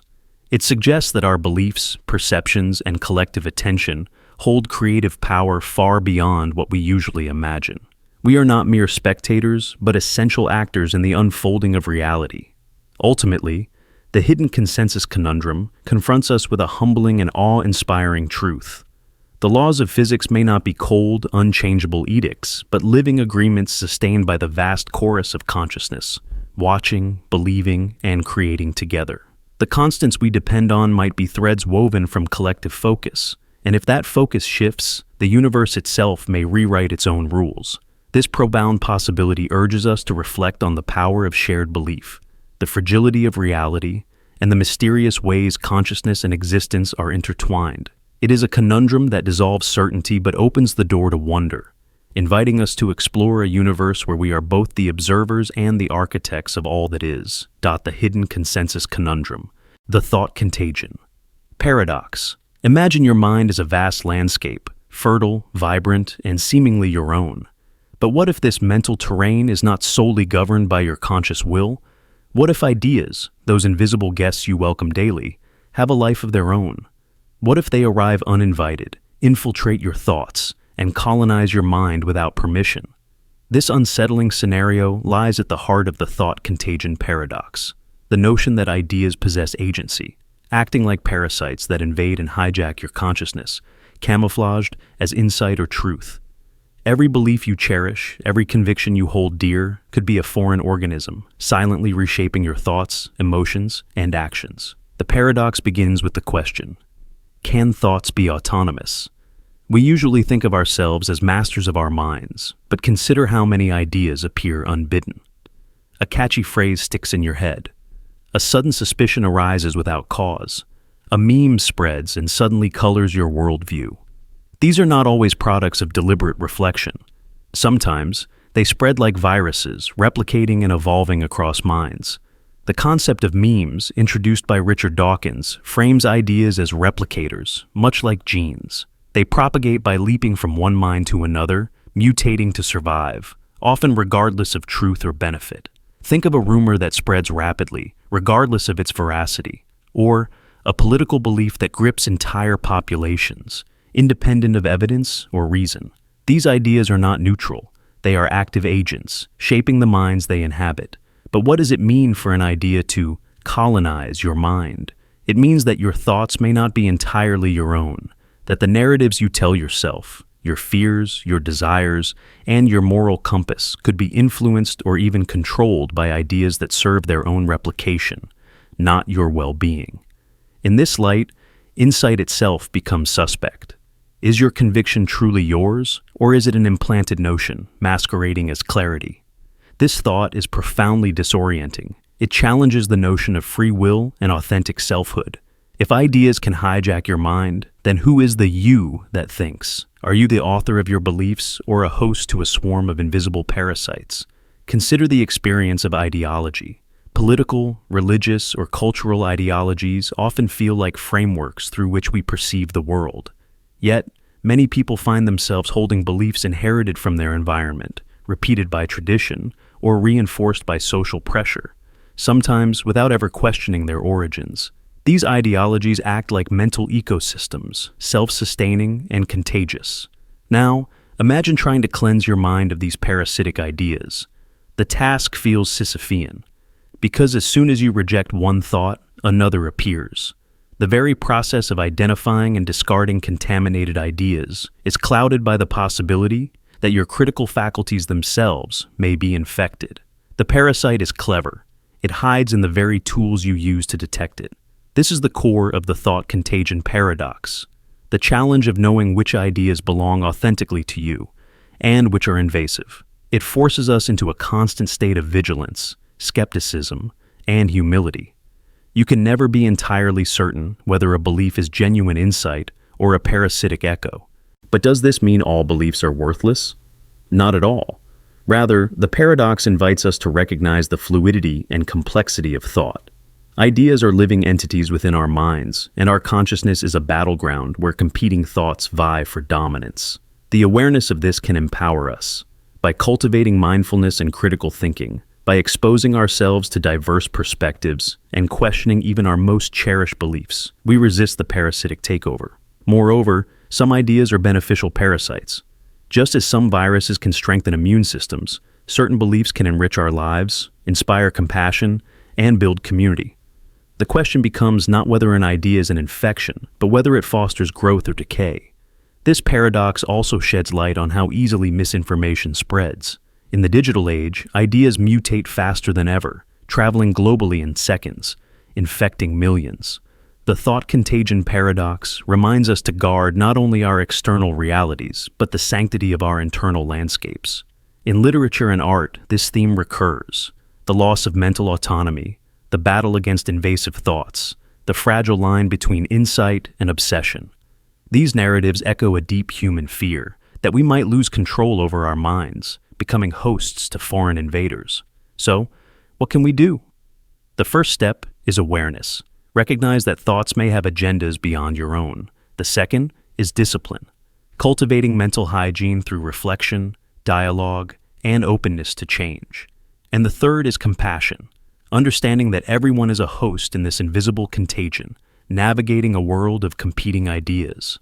The thought contagion paradox ultimately challenges the illusion of a pure, sovereign self. It invites us to see the mind as a dynamic ecosystem, shaped by forces both internal and external.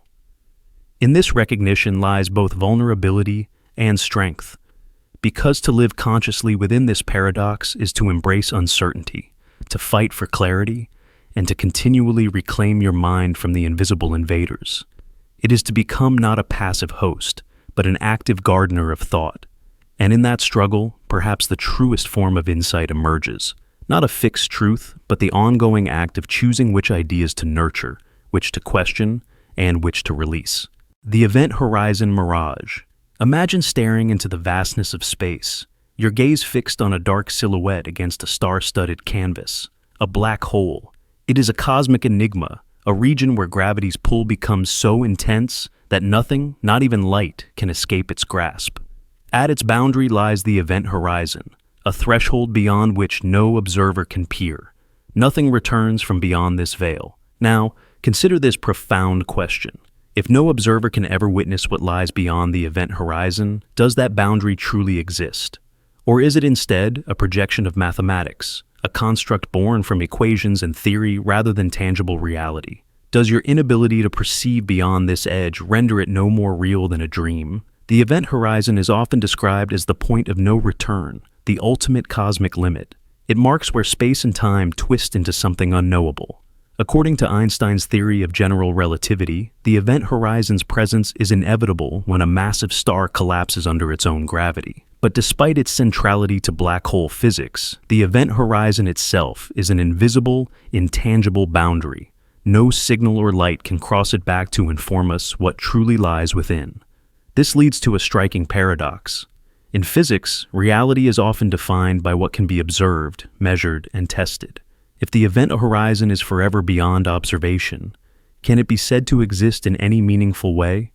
Or does it occupy a liminal state between existence and abstraction, more a mathematical mirage than a physical entity? Mathematicians and physicists use complex equations to predict the event horizon's properties and effects. These calculations are elegant and consistent, fitting within a framework that has passed countless experimental tests. Yet, the horizon itself remains elusive. No telescope, no probe, no experiment can directly access or verify what lies beyond.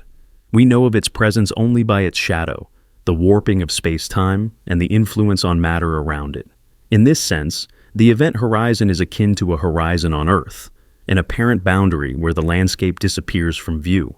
But unlike the Earth's horizon, which can be crossed and explored, the event horizon is fundamentally inaccessible. It marks a conceptual limit where known physics breaks down, where time itself may cease to behave as we understand it. Philosophically, this challenges the notion of reality. Is something real if it cannot, even in principle, be observed? Or does reality extend beyond the limits of perception? The event horizon forces us to confront the boundaries between knowledge and mystery, between empirical fact and theoretical possibility. Consider the analogy of a dream. Dreams feel vivid and real while experienced, yet upon waking, their reality is questioned. They exist only within the mind's projections, ephemeral and intangible. Could the event horizon, too, be a projection, a boundary defined by the mathematics of our theories rather than an independently existing physical barrier? Yet, the consequences of the event horizon are undeniable. It shapes the behavior of matter and energy around it, influences galaxy formation, and governs the ultimate fate of information consumed by the black hole. Its existence shapes the universe's architecture, even if it remains forever unseen. This duality, the event horizon as both mathematical abstraction and cosmic actor, echoes deeper truths about the universe. It reveals that reality is not always what we can see or touch, but often what we infer through patterns, effects, and models. The event horizon stands as a boundary not only of space and time, but of human understanding. As you reflect on this, ask yourself, how much of your perceived reality is shaped by what you cannot observe? Are the limits of your perception the limits of existence? Or is there a vast hidden expanse beyond your senses, as real and profound as the mysteries of the cosmos? The event horizon mirage invites us to embrace uncertainty and wonder. It reminds us that some truths may forever lie beyond our gaze, that reality's edges shimmer like mirages, both present and elusive, concrete and abstract. In this lies the beauty of exploration, the perpetual dance between the known and the unknowable, the ancestral echo dilemma. Imagine your personality as a vast tapestry woven not only from your own experiences, but also threaded deeply with the echoes of forgotten ancestors. These ancestral echoes replay long-forgotten conflicts, unresolved fears, and dormant desires, silently shaping your thoughts, feelings, and decisions. In this haunting dilemma, every choice you make carries the weight of lives you never lived, conflicts you never witnessed, and ghosts you will never meet. This phenomenon goes beyond metaphor. Psychological research shows that trauma, behaviors, and emotional patterns can pass through generations, imprinted in ways we are only beginning to understand.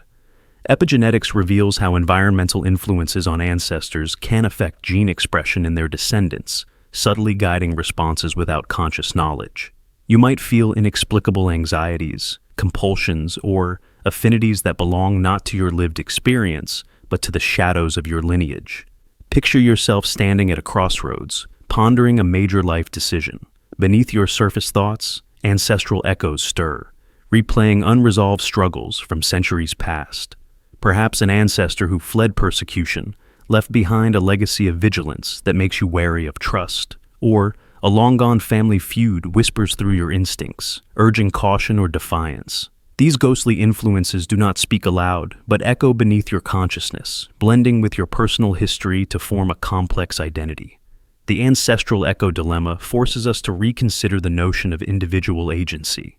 If your personality partly belongs to ancestors you will never meet, how much of yourself is truly your own?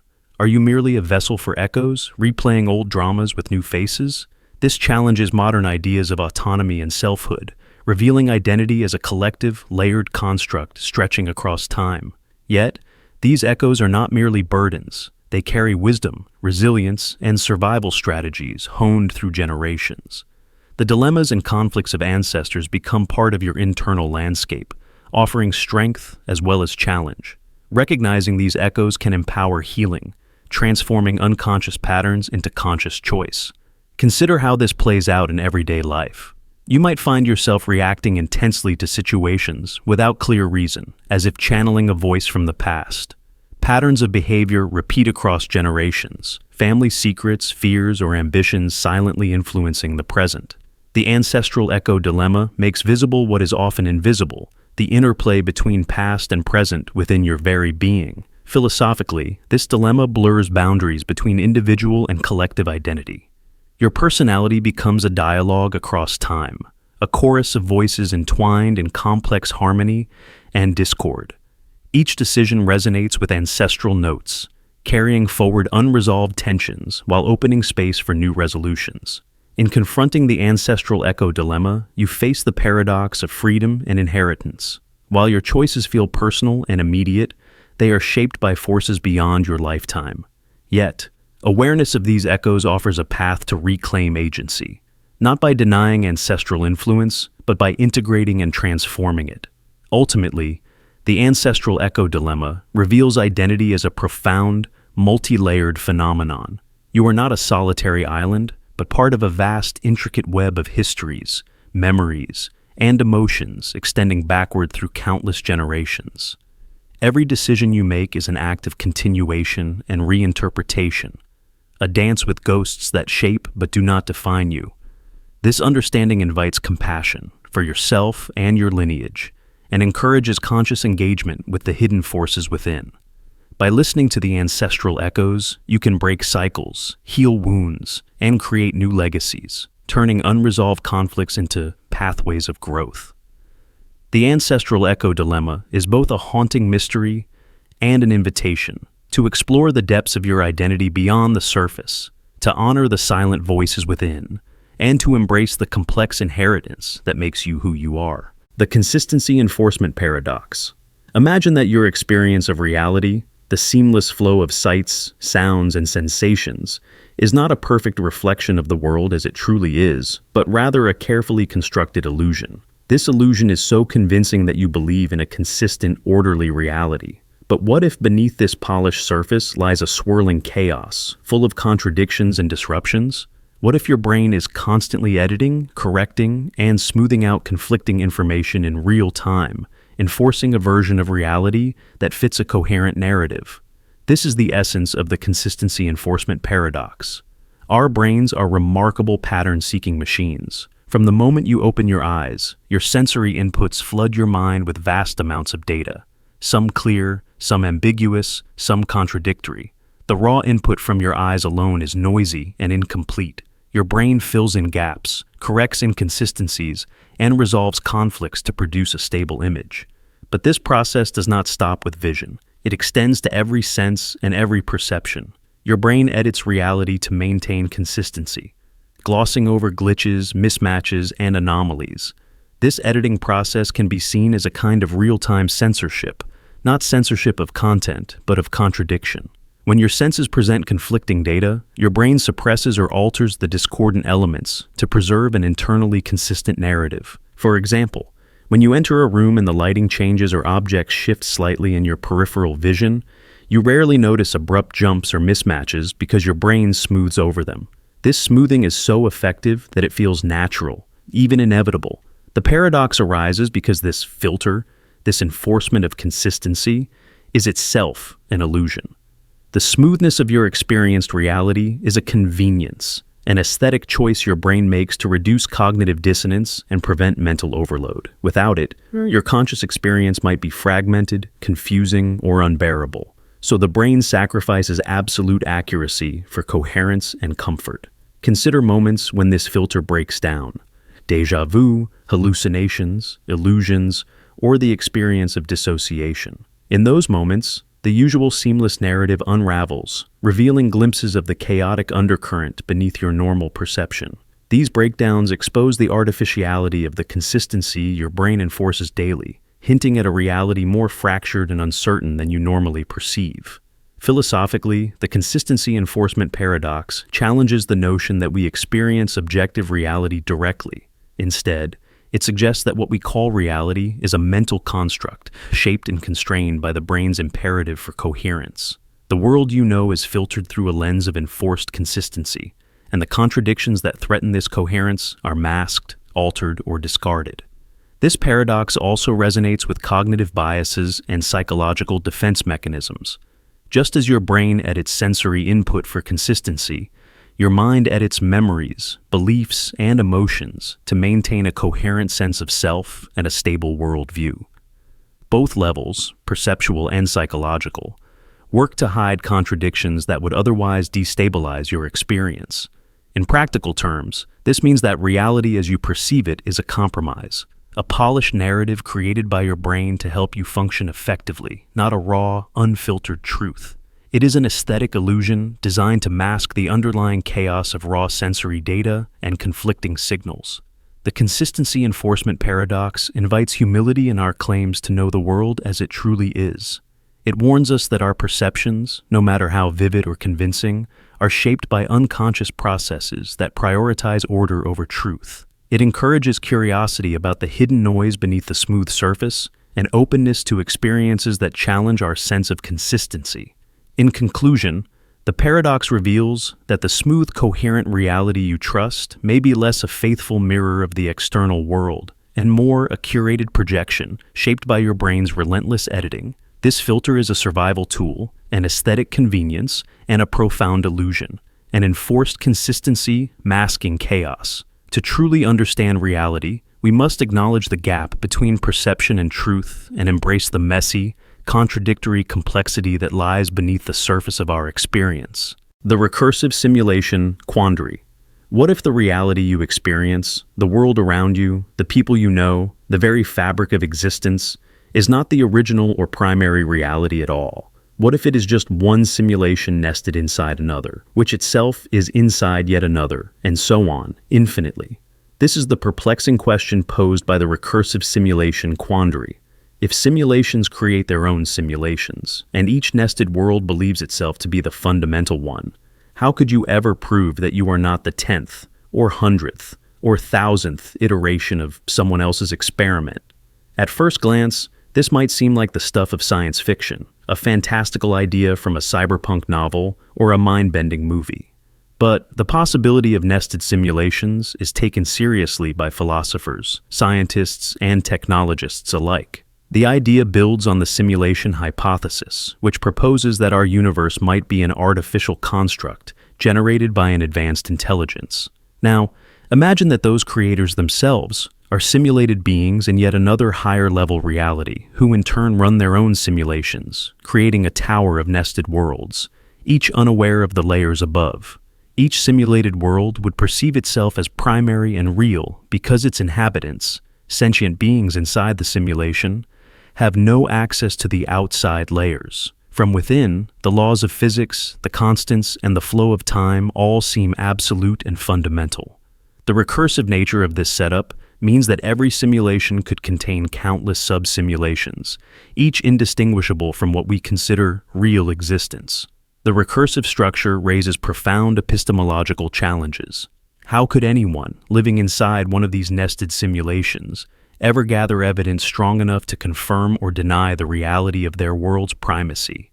Any test or experiment would be bound by the constraints and rules programmed into the simulation. If the creators of your simulation wished, they could design the environment to hide its artificial nature perfectly, ensuring that no inhabitant could discover the truth. Attempts to prove or disprove this lead to a fascinating paradox. If you cannot definitively know whether your reality is simulated, does that change how you live? Does it alter your concept of self, free will, or meaning? Some argue that even if we are simulations, our experiences remain valid, our emotions genuine, and our choices significant within the framework we inhabit. Others feel trapped by the uncertainty, caught in an endless loop of doubt. Philosophically, this touches on the question of infinite regress, the endless chain of causes or creators with no ultimate origin. If every simulation spawns another, then where does the chain begin? Is there an original base reality, or is the chain truly infinite, a fractal of existence with no first cause? Science fiction has explored this idea through stories like The Matrix or Inception, where characters grapple with the reality of their worlds and seek to uncover layers of truth beneath the surface. But the recursive simulation Quandary asks us to consider this not just as a fictional device, but as a serious metaphysical puzzle. From a scientific perspective, some researchers have proposed tests for signs of a simulated universe, such as searching for inconsistencies or anomalies in physical laws, or limits to computational resolution. However, these tests face the fundamental problem that a perfect simulation would conceal all such clues, making detection impossible. This quandary also invites reflection on the nature of consciousness. If you are a simulated being, is your consciousness any less real? Could simulated minds possess genuine awareness, feelings, and understanding? The boundary between real and simulated consciousness blurs, challenging our assumptions about what it means to be alive. In practical terms, the recursive simulation Quandary encourages humility and open-mindedness. We may never prove the ultimate nature of reality, yet our subjective experience remains deeply meaningful. Recognizing the possibility of nested simulations can inspire curiosity rather than despair, inviting us to explore existence with wonder and critical thinking.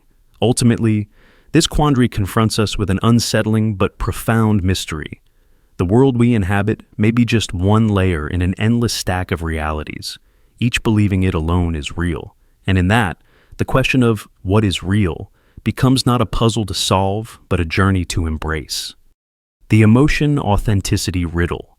Imagine the most profound feeling you have ever known. Love that fills your chest with warmth, or fear that grips your heart with icy claws. These emotions feel undeniably real, raw, and uniquely yours.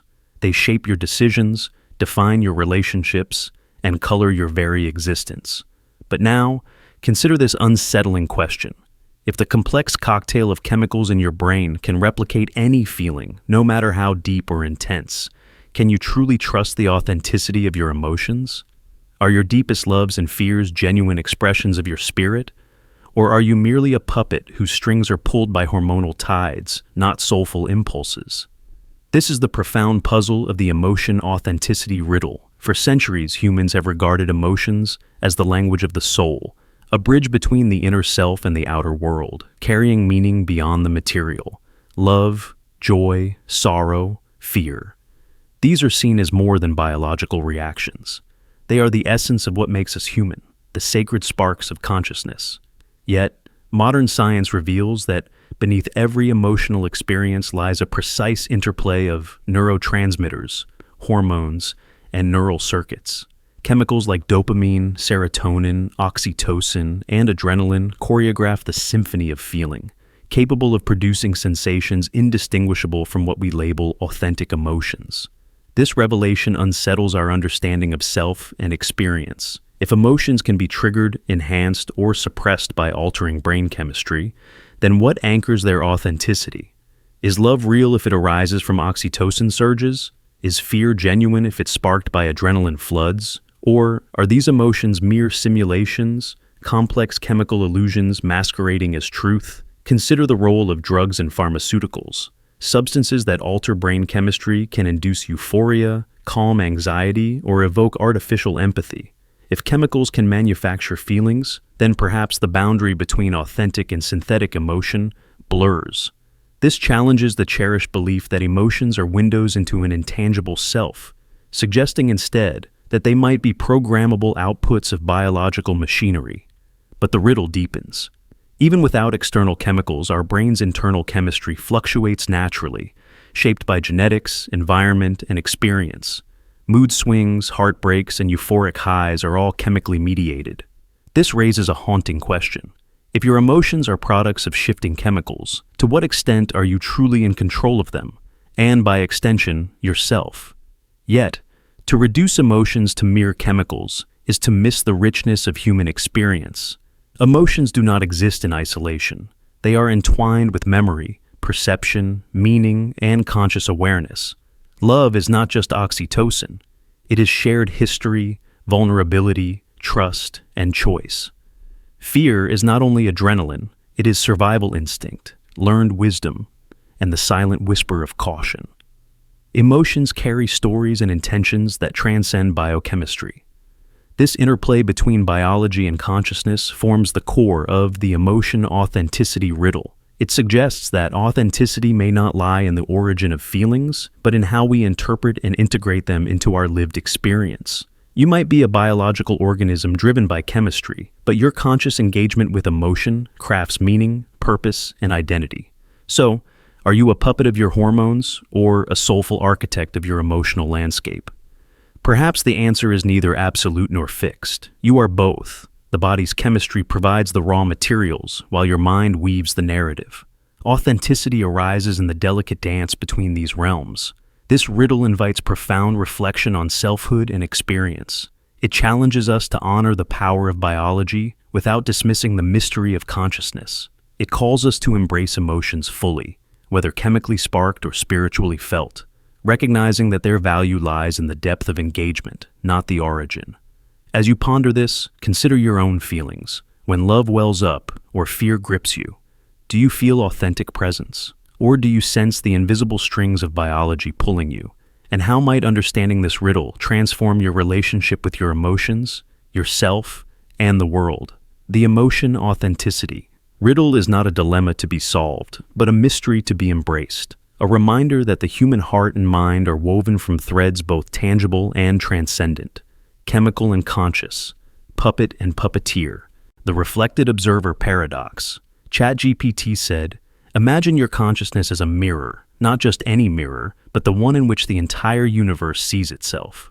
In this paradox, you are both the reflection and the reflector, entwined in a cosmic dance so intimate that separating observer and observed becomes impossible. Your awareness is not merely a bystander witnessing reality, it is the very surface upon which the universe unfolds, a living interface where existence and perception merge indistinguishably. This idea challenges our fundamental assumptions about self and other, subject and object. Normally, we think of ourselves as isolated observers, separate from the world we perceive.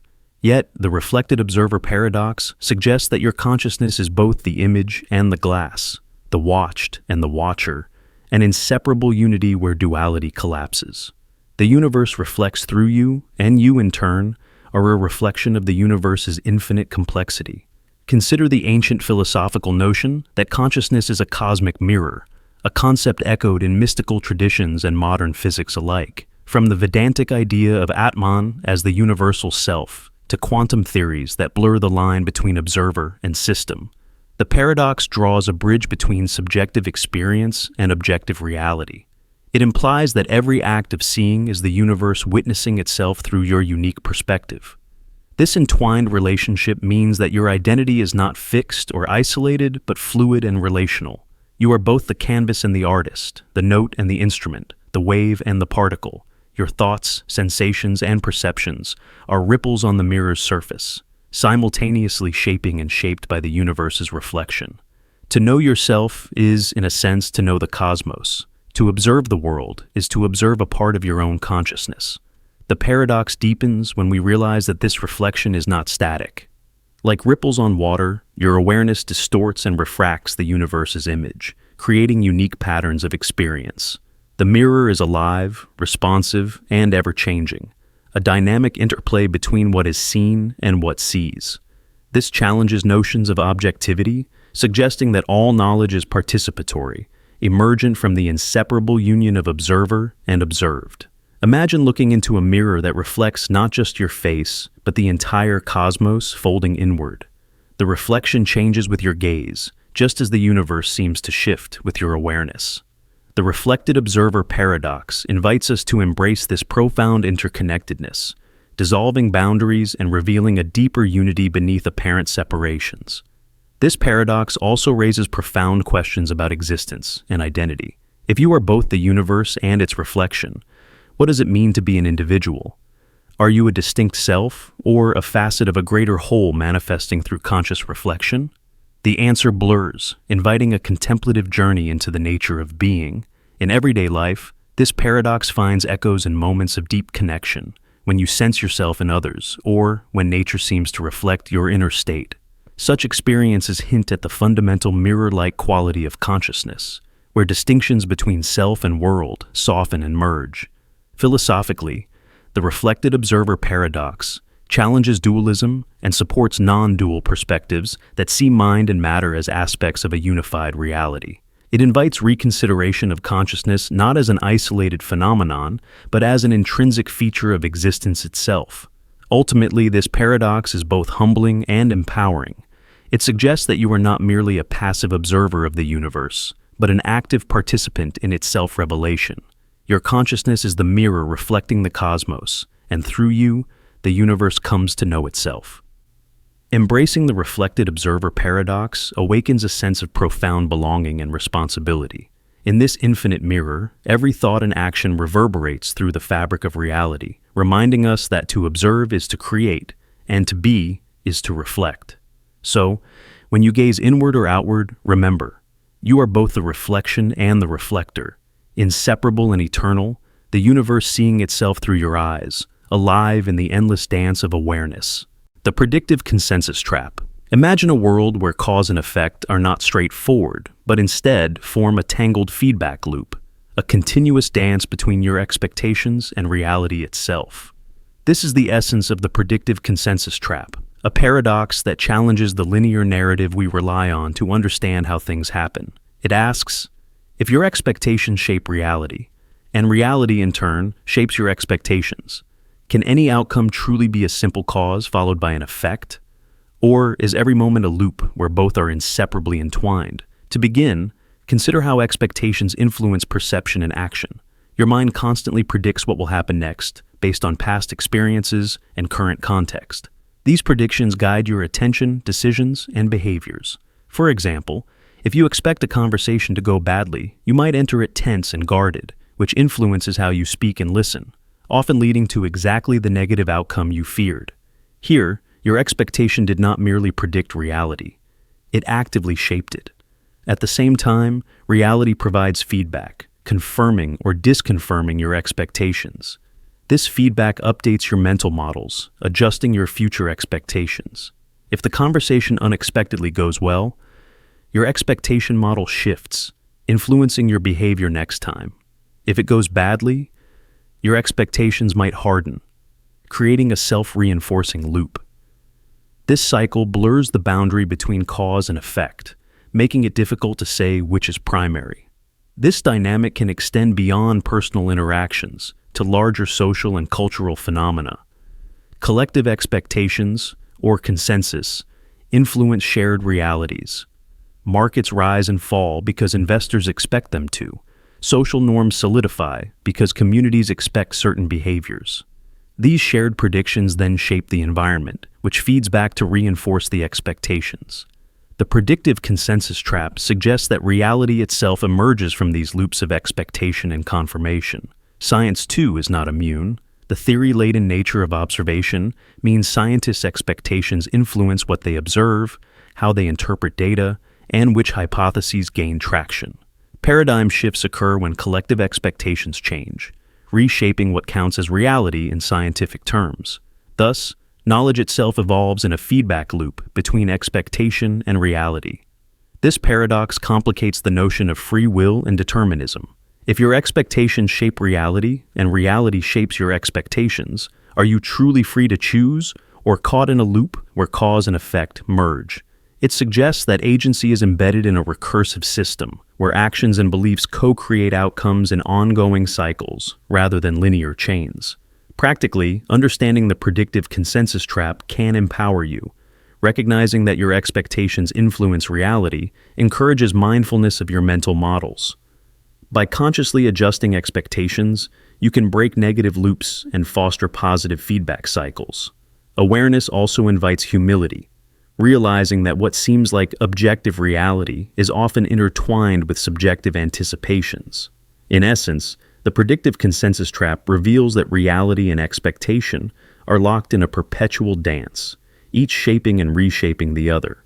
Every outcome is less a straightforward chain of cause and effect, and more a looping conversation between mind and world, a feedback loop masquerading as linearity.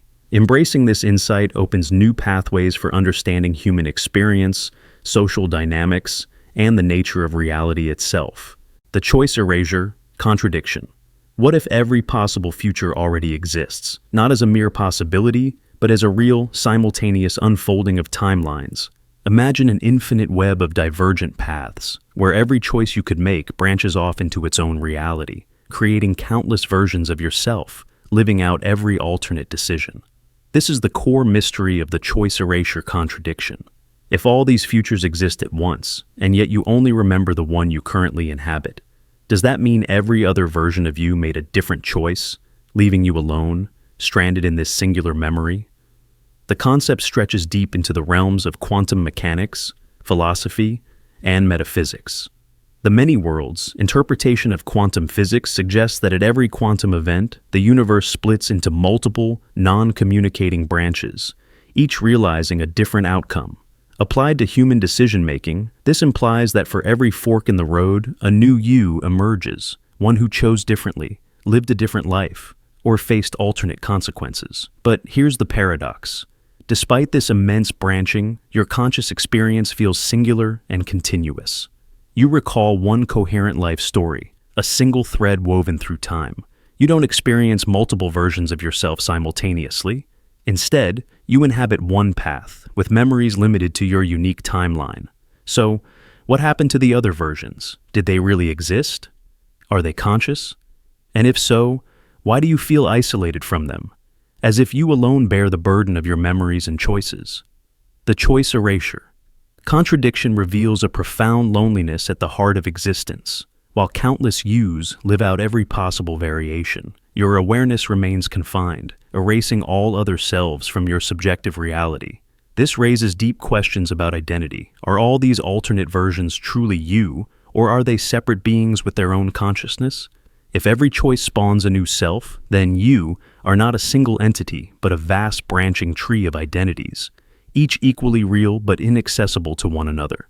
From a psychological perspective, this can be unsettling. The feeling of uniqueness, of having a singular narrative, clashes with the idea of infinite selves. It challenges the notion of free will. If all choices are realized, is any choice truly free? Or are you merely experiencing one thread among many predetermined paths? Philosophers have long grappled with questions of memory and selfhood. Memory forms the foundation of personal identity. It stitches together moments into a continuous story. But if your memories erase or exclude other branches, then your sense of self is inherently limited and partial. Some spiritual traditions hint at similar ideas, suggesting that the self is fragmented across many lives or realities, and what we perceive is only a fragment of a greater whole. The choice erasure. Contradiction adds a scientific and philosophical framework to these ancient intuitions. Practically, this paradox invites us to reflect on the meaning of our choices and the narratives we construct. Even if other versions of ourselves exist somewhere in the multiverse, our experience here is unique and precious. The isolation felt from being alone in memory underscores the importance of presence and acceptance in this moment. Moreover, this perspective can inspire compassion and humility. Knowing that countless versions of self exist with different experiences can soften judgments about choices and outcomes. It reminds us that reality is far more complex and layered than our singular perspective reveals. In the end, the choice erasure? Contradiction does not offer easy answers, but opens a window into the profound complexity of time, identity, and consciousness. It confronts us with the paradox of being simultaneously one and many, present and absent, remembered and forgotten. Perhaps the true challenge is to embrace this contradiction, to live fully in the singular thread we inhabit, aware of the infinite branches unseen, and find meaning in the story we alone remember. The goal disintegration paradox. Imagine pursuing a goal with relentless focus. The goal shines bright, whether it's landing a dream job, winning a competition, or finally reaching a long-awaited milestone. You invest time, energy, and hope, believing that once achieved, this victory will fulfill you, bring happiness, and mark a meaningful triumph. But then, in that fleeting moment of success, something strange happens. The goal that once loomed so large begins to dissolve into insignificance. This is the goal disintegration paradox. The unsettling truth that once a goal is reached, it loses its power, leaving behind an echo of accomplishment, but rarely the lasting fulfillment we imagined. The prize fades, the joy wanes, and what remains is often an empty space where meaning once seemed so certain. If goals vanish like mist upon achievement, then what is the real source of meaning? Is it the striving itself, the pursuit, the effort, the becoming, that creates significance rather than the victory or acquisition? And if so, what does that say about happiness? Is happiness just an elaborate bait, a promise dangled before us that we can never truly hold? Think of an athlete who dreams of winning gold. Years of grueling training, sacrifice, and obsession build a narrative around the ultimate prize. When the medal is finally won, the elation is intense but often brief. The moment passes, and the athlete finds themselves staring into a void where purpose used to be. The next goal beckons, or worse, a creeping dissatisfaction settles in. The victory feels hollow, a fleeting shadow. This phenomenon is widespread and deeply human. Achievers, creators, dreamers, from artists to entrepreneurs, know the paradox well. The summit of the mountain reveals not a grand vista of meaning, but often just more peaks to climb, or worse, an unsettling emptiness. It's as if meaning is not a fixed trophy to be claimed, but a shifting horizon that moves as we approach. Philosophers have wrestled with this for centuries. The ancient Greeks spoke of eudaimonia, a flourishing not found in external achievements, but in the ongoing practice of virtuous living.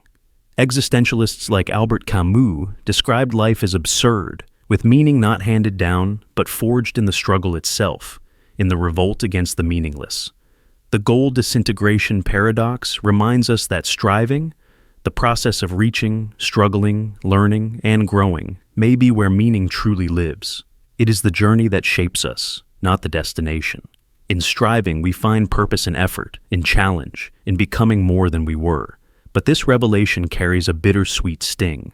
If meaning is bound to striving, then happiness, too, is elusive. Happiness is often envisioned as a reward, a state to be obtained after the hard work is done. Yet, the paradox suggests happiness might be a mirage, a bait we chase endlessly but never fully grasp. Consider happiness as a candle's flame in the wind, constantly flickering, moving, sometimes bright, sometimes dim. It is not a static possession, but a transient experience woven into the fabric of striving. The chase for happiness can become a trap, an endless pursuit that blinds us to the subtle joys in the present. This doesn't mean happiness is meaningless or unattainable. Rather, it invites a shift in perspective. Happiness is not the prize at the end, but a companion along the way. It arises in moments of engagement, connection, and presence, not in the hollow glow of past victories. The paradox challenges cultural narratives that equate success with happiness and meaning. It questions the idea that achieving goals will finally deliver lasting fulfillment. Instead, it points to a deeper truth. Life's meaning is dynamic, found in the tension of striving, in the unfolding story of becoming. The goal-disintegration paradox also warns against burnout and despair. If we base our worth solely on outcomes, the inevitable disintegration of goals can lead to emptiness and cynicism.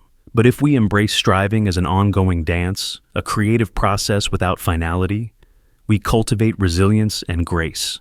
Imagine a musician practicing endlessly, not for fame or applause, but for the love of sound itself, the play of fingers on strings, the discovery of new melodies. Here, meaning and happiness intertwine in the act of creation, unbound by external achievements. So when you set your sights on a goal, remember the paradox.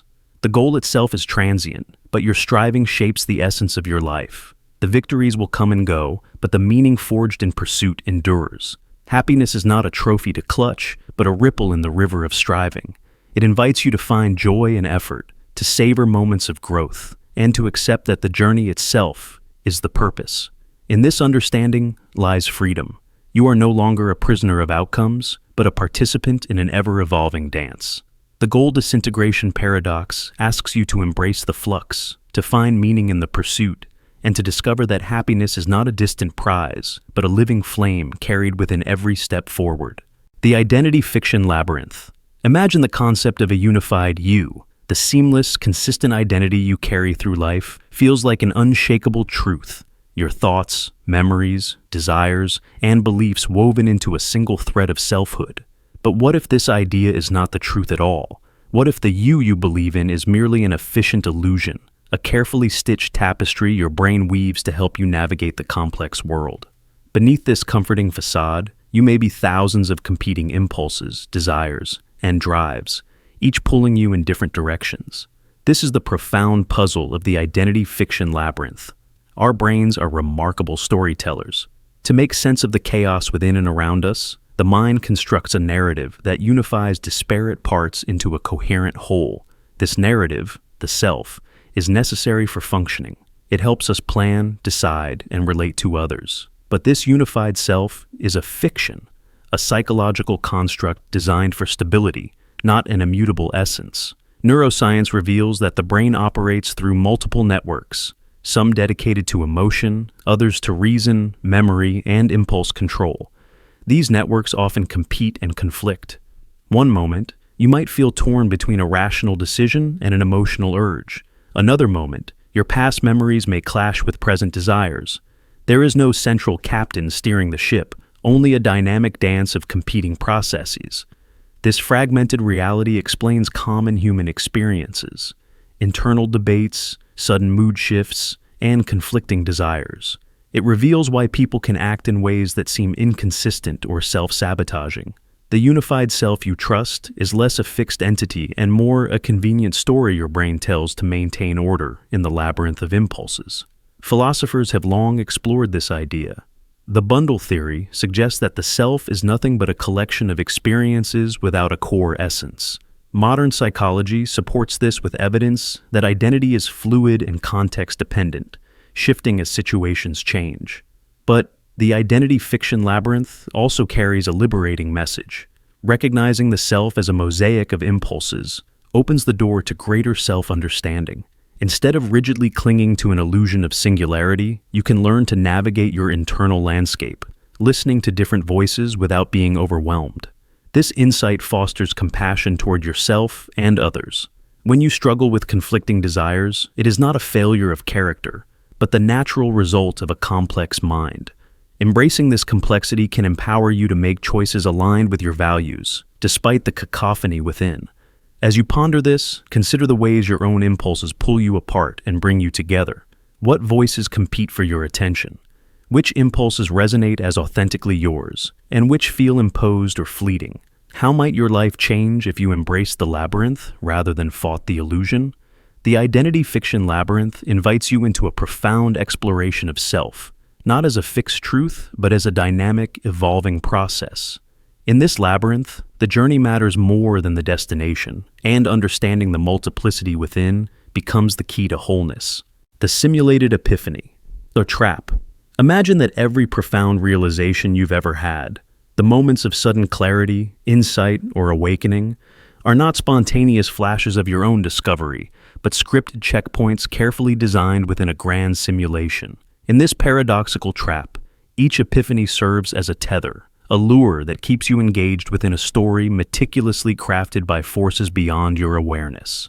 The shock of awakening, that surge of meaning and understanding, becomes less a sign of true freedom and more a carefully programmed moment in a narrative you never chose. This idea unsettles the comforting belief that insight arises from genuine personal growth or autonomous exploration. Instead, it proposes a scenario where your most transformative experiences are pre-planned events within an elaborate construct, designed to maintain your investment, curiosity, and participation. Each aha moment is a checkpoint, an illusion of progress that propels you forward along a path that was written long before you arrived. Consider how this reframes the concept of free will and self-determination. If your epiphanies are embedded checkpoints, then the agency you feel during moments of awakening is a clever simulation, a meta-story crafted to hold your attention and guide your journey. The sense of breaking free from illusion becomes itself an illusion, a recursive loop that deepens the trap.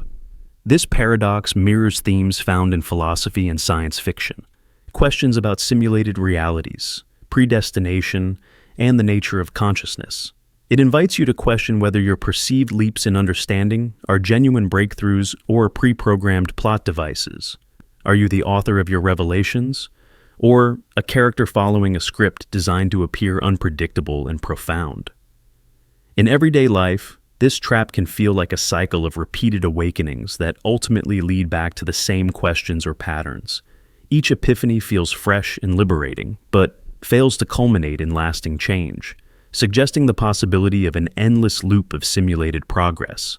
The realization that you are waking up may itself be part of the story, a carefully constructed feedback loop that maintains the illusion of growth and escape. Yet, this paradox also challenges the nature of meaning itself. If your awakenings are scripted, does that diminish their significance? Or can the experience of insight be meaningful even within a predetermined framework? Perhaps the value lies not in the origin of the epiphany, but in its impact on your lived experience. Whether scripted or spontaneous, awakening reshapes your perception and choice. This leads to a profound existential tension. The simulated epiphany trap confronts us with the unsettling possibility that freedom, meaning, and revelation are themselves simulations within a larger simulation. It forces us to ask, if every breakthrough is pre-designed, what does it mean to truly know? And how do we find authenticity amid constructed awakenings? In exploring this dilemma, one might imagine a player in a game who becomes aware of the game's scripted nature, but finds the knowledge both liberating and confining. The player's sense of self blurs as the boundaries between player, character, and script dissolve. The simulated epiphany. Trap extends this metaphor to consciousness itself, blurring the lines between reality and design. Ultimately, this paradox invites humility and curiosity. It encourages you to engage deeply with each moment of insight, regardless of its origin, and to explore the boundaries between genuine discovery and constructed experience. Whether your epiphanies are scripted checkpoints or spontaneous revelations, their presence shapes your journey, offering opportunities for growth, reflection, and transformation. So, as you encounter moments of awakening, pause and wonder. Is this your own breakthrough, or a carefully scripted turn in the story you never wrote? In that question lies the mystery of consciousness, freedom, and the infinite dance between creator and creation. The presence-absence dilemma. Imagine that the very act of paying attention is what breathes life into the world around you. That reality's presence hinges on your gaze, your focus, your consciousness. This is the puzzle at the heart of the presence-absence dilemma. If what you attend to defines what is real, then what happens to the world you are not attending to? Does it vanish? Does it cease to exist, like a stage dismantled behind a closing curtain, waiting only to be rebuilt when you turn back? This question challenges our deepest intuitions about reality's independence from us. We tend to believe the world exists continuously and fully, whether or not we perceive every corner of it. A tree behind you, a distant mountain, the humming of a forgotten appliance. They persist, silent and real. Yet, If attention is the measure of existence, then the unseen and unattended might be suspended, indeterminate, or even non-existent until brought into consciousness. Philosophically, this dilemma echoes strands of idealism and certain interpretations of quantum mechanics. In idealism, reality's existence depends on perception. George Berkeley famously argued that to be is to be perceived. Without a mind to observe it, reality loses its footing. Quantum experiments like the delayed choice and observer effect hint at similar mysteries. Particles exist in probabilities until measured or observed, suggesting that observation plays a role in collapsing reality into definite states. Yet, this dilemma also confronts the challenge of continuity. Your attention shifts constantly and rapidly, flickering from object to object, scene to scene. If only the attended is real, then vast swaths of the world would flicker in and out of existence at speeds too fast to detect. This seems counterintuitive and absurd. One solution is to posit that reality maintains a kind of latent existence, potential rather than actual, when unattended, becoming actualized only upon observation. In everyday life, consider how your mind fills in details of the peripheral or unseen. You do not perceive the intricate texture of the wall behind you, yet you assume it exists. This filling in may be a cognitive strategy, a way your brain simulates continuous reality to provide stability and coherence, even if the unseen parts remain uncertain or unknowable in a strict sense. This also touches on the nature of memory and expectation. The unattended world might exist as a kind of mental placeholder, reconstructed from past attention, inferred probabilities, and predictive models. So, the world behind your head is not actively there in the moment of inattention, but exists as a shadow of expectation and memory, ready to re-emerge when attention returns. The presence-absence dilemma exposes a fragile boundary between reality and perception. It forces us to ask, is the world an independent stage that runs continuously, or is it a dynamic play co-authored by attention and consciousness? Does existence require the spotlight of awareness, or does it persist in a quiet, unobserved backstage? This dilemma has profound implications for how we understand consciousness and reality.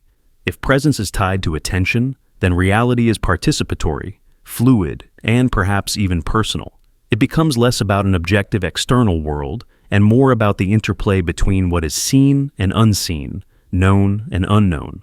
In closing, the presence-absence dilemma invites us to reconsider the solidity of the world beyond our immediate gaze. It whispers that the unseen may be a mystery suspended in potential, a stage momentarily hidden but never truly dismantled. And it reminds us that attention is not just a tool for perception, but a force that shapes the very contours of existence itself. The deterministic freedom illusion. What if the very sense of freedom you cherish, your feeling of choice, rebellion, and spontaneous will, is nothing more than a carefully woven illusion? Imagine that every molecule in your body, every neuron firing in your brain, follows the unyielding laws of physics, moving precisely as cause and effect dictate. In this stark framework, your sense of freedom might be no more than a comforting myth.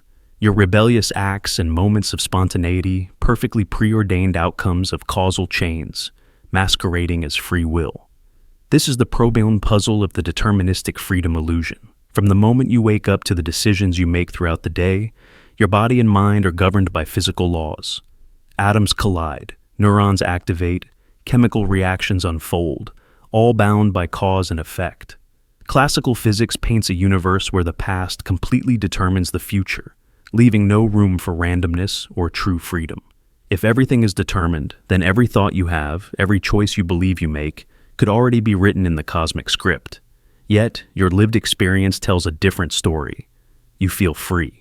You feel that you could have chosen otherwise. You experience doubt, hesitation, and surprise. You believe in your capacity to defy expectations, to act against the grain, to rebel. But could this feeling itself be part of the deterministic flow, a sophisticated trick that consciousness plays on itself? Philosophers have wrestled with this contradiction for centuries. Some embrace hard determinism, accepting that free will is an illusion and that our actions are inevitable consequences of prior states. Others propose compatibilism, the idea that free will and determinism coexist, and that freedom means acting in accordance with your desires, even if those desires arise deterministically. Neuroscientific experiments add to this complexity.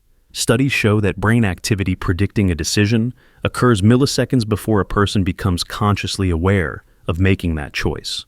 This suggests that the brain prepares actions before conscious will catches up, challenging our sense of conscious control. The deterministic freedom. Illusion invites us to examine the layers of experience and mechanism underlying decision-making. If your rebellion is the precise outcome of causality, does that diminish its value or meaning? Or is the feeling of freedom, even if illusory, essential for human experience, creativity, and moral responsibility? Consider the metaphor of a river flowing through a landscape. The river's course is determined by the terrain, gravity, rocks, soil, but within that flow, eddies, whirlpools, and rapids create moments of apparent unpredictability. Similarly, our actions may be shaped by deterministic forces, but the complexity of brain processes creates the rich experience of spontaneity and choice. This illusion might serve a vital evolutionary function. Believing in free will motivates responsibility, creativity, and social cohesion. It empowers individuals to envision alternative futures and strive for change. Even if free will is not absolute, its perception could be the engine driving human progress.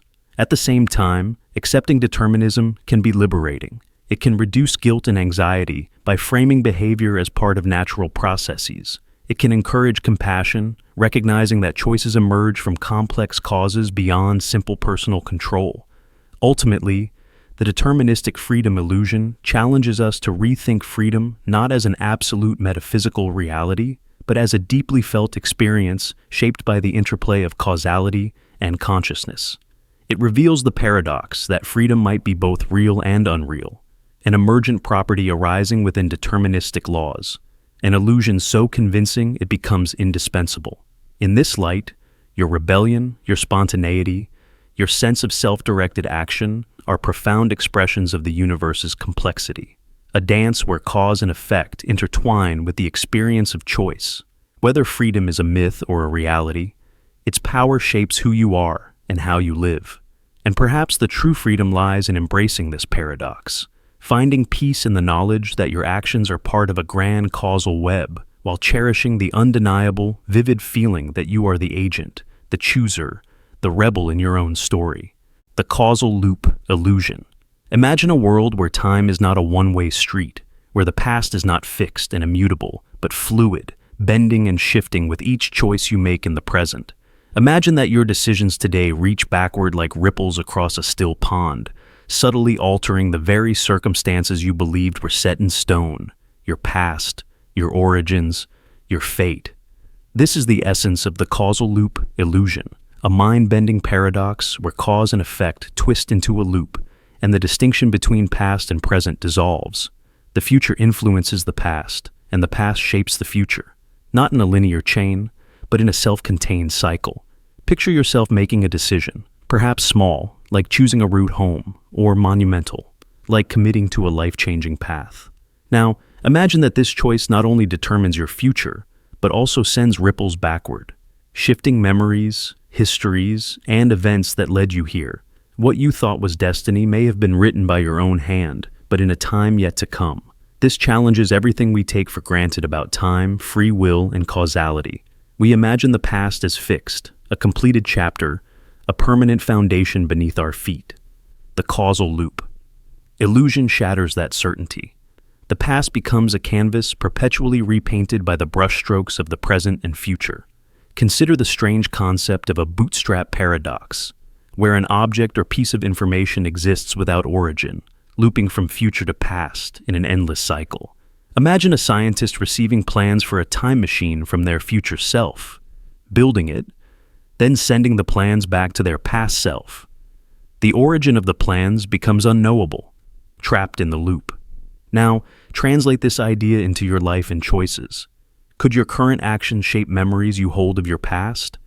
Could the person you are today be the architect of the very experiences that formed you, but only through a looped chain of cause and effect?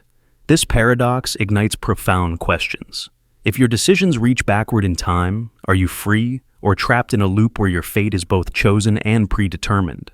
Is free will an illusion within a closed causal system, Philosophers and physicists alike wrestle with these ideas. Some interpretations of quantum mechanics and theories of time propose such loops as possibilities.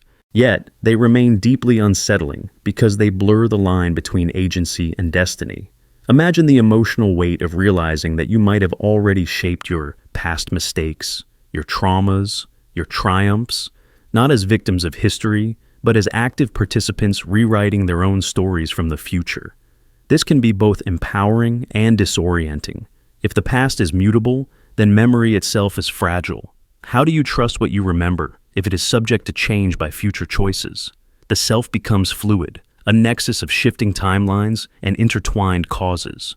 But perhaps this illusion also carries a hidden hope. If your present can influence the past, then you are not bound by a fixed history. You hold a mysterious power to reframe your narrative, to reinterpret your memories, and to heal old wounds by choosing differently today. This idea resonates with therapeutic practices that reimagine traumatic memories, reshaping the emotional past through present awareness.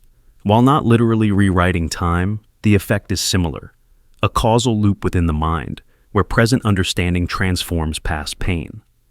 The causal loop illusion invites us to reconsider the nature of time, causality, and selfhood.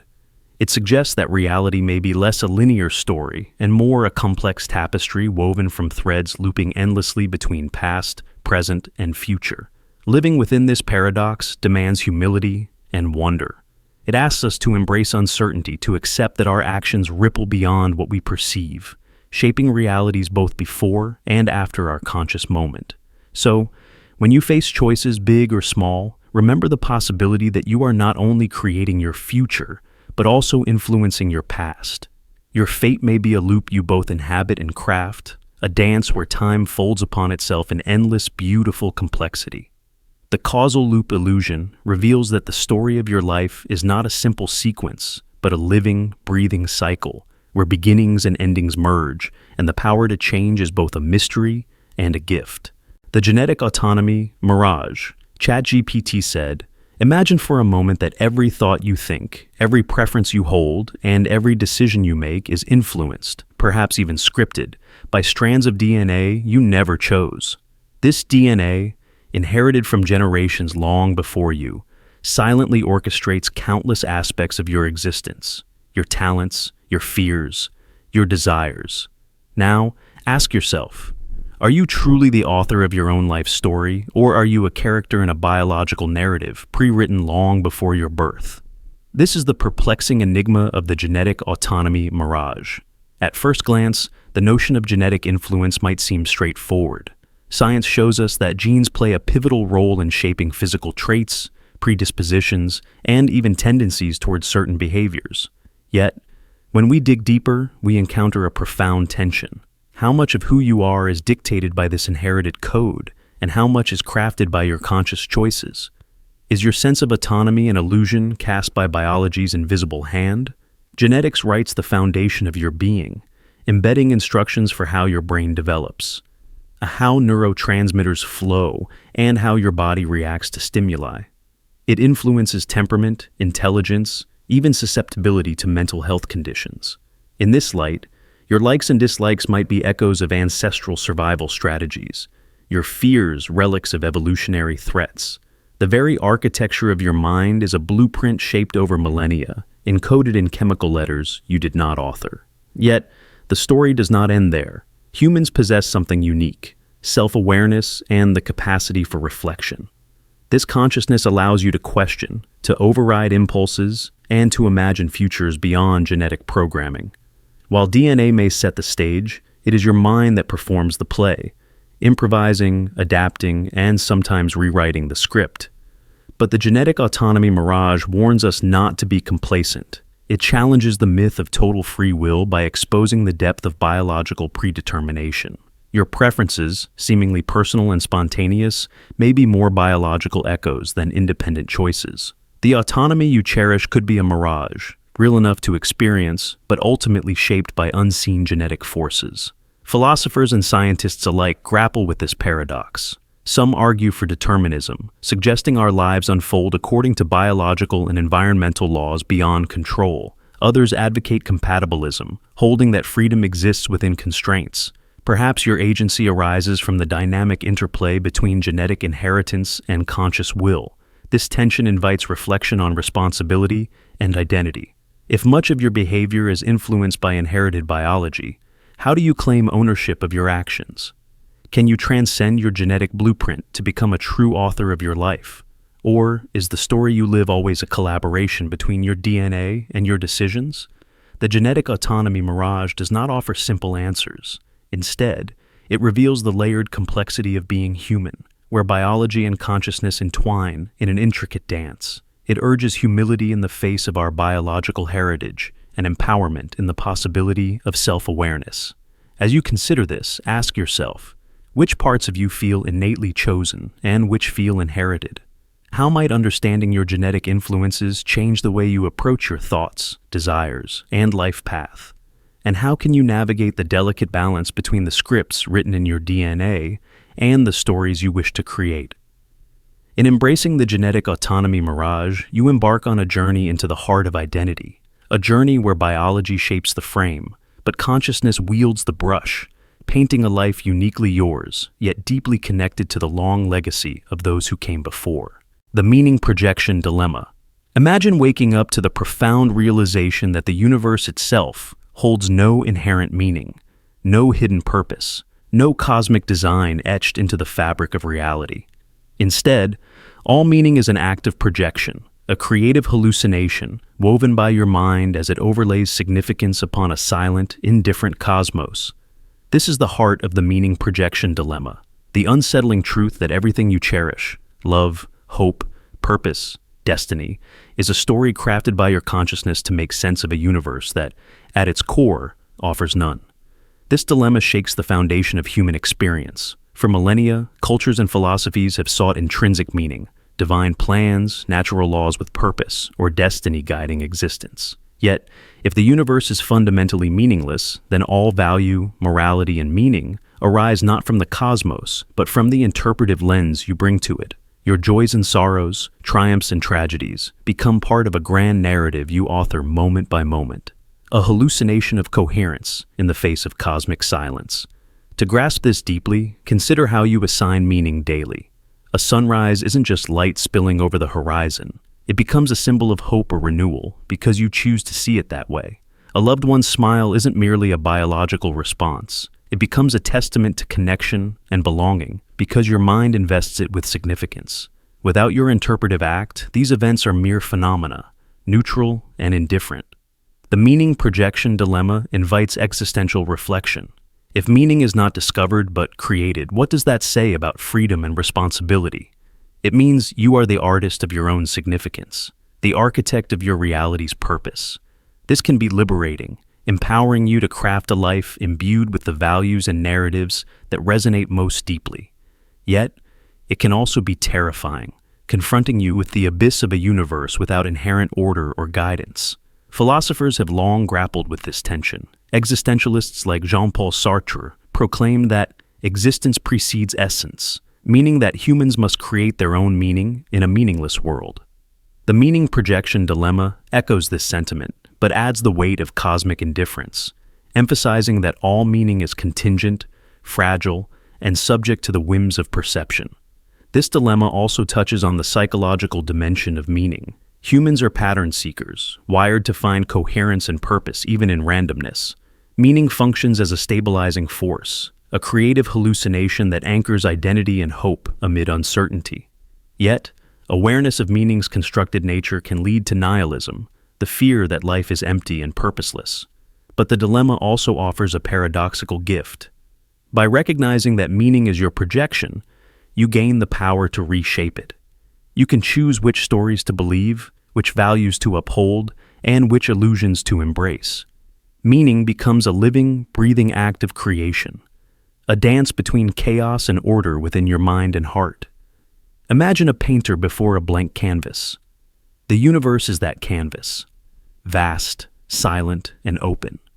Your interpretations are the brushstrokes, painting images of love, justice, beauty, and purpose. Each stroke is a choice, a moment of creative hallucination that brings the cosmos to life through your eyes. Without the painter, the canvas remains empty. Without your meaning, the universe remains mute. Yet, this creative power carries responsibility. Since all meaning is projected, the values and narratives you construct shape not only your life, but your relationship with others and the world. Meaning is not just personal hallucination, but a shared creation, woven through culture, language, and interaction. The meaning projection dilemma thus extends beyond solitude into the collective realm, where multiple meanings collide, harmonize, or conflict. In facing this dilemma, you confront the paradox of human existence. We are creatures who seek certainty in an uncertain universe, weaving meaning where none exists. This act of meaning-making is both our salvation and our challenge. It demands courage to live authentically amid the void and creativity to forge purpose from silence. Ultimately, the meaning projection dilemma asks you to embrace the delicate dance of illusion and reality, to find freedom in the act of creating significance, to recognize that the universe is a blank slate, and that every cherished meaning is a miracle born from your consciousness. In this lies the profound power and vulnerability of being human, a creative hallucination in a cosmos without inherent meaning. The randomness constraint contradiction. Imagine standing on a narrow bridge stretched taut over an endless abyss, balanced precariously between two opposing forces, chaos and destiny. On one side lies pure randomness, where nothing can be foreseen or controlled. On the other, absolute predictability, where every action and outcome is determined, leaving no room for freedom or surprise. This tension is the core of the randomness constraint contradiction. If true randomness exists, then prediction is impossible. Yet, if everything is predictable, freedom evaporates. Your life, and perhaps reality itself, hangs suspended on this impossible scale. First, consider the side of true randomness. In quantum physics, certain events appear fundamentally random. The exact moment a radioactive atom decays or the precise position of an electron cannot be predicted with certainty. If such randomness is intrinsic to reality, then the future is genuinely open, unpredictable, and indeterminate. No formula or model can foresee every detail. Chaos reigns at the core of existence. But this randomness seems to undermine the idea of control, responsibility, and meaningful choice. If outcomes are truly random, how can your decisions matter? How can free will exist in a universe governed by unpredictable chance? It raises unsettling doubts about agency and purpose. Now, flip to the opposite extreme, absolute predictability. In classical physics, the universe is a deterministic machine. Given perfect knowledge of the present, one could calculate every future event. This deterministic worldview suggests that every choice you make, every thought and feeling, was set in motion since the beginning of time. But if everything is preordained, freedom is an illusion. Your sense of making choices collapses into a scripted inevitability. Herein lies the contradiction.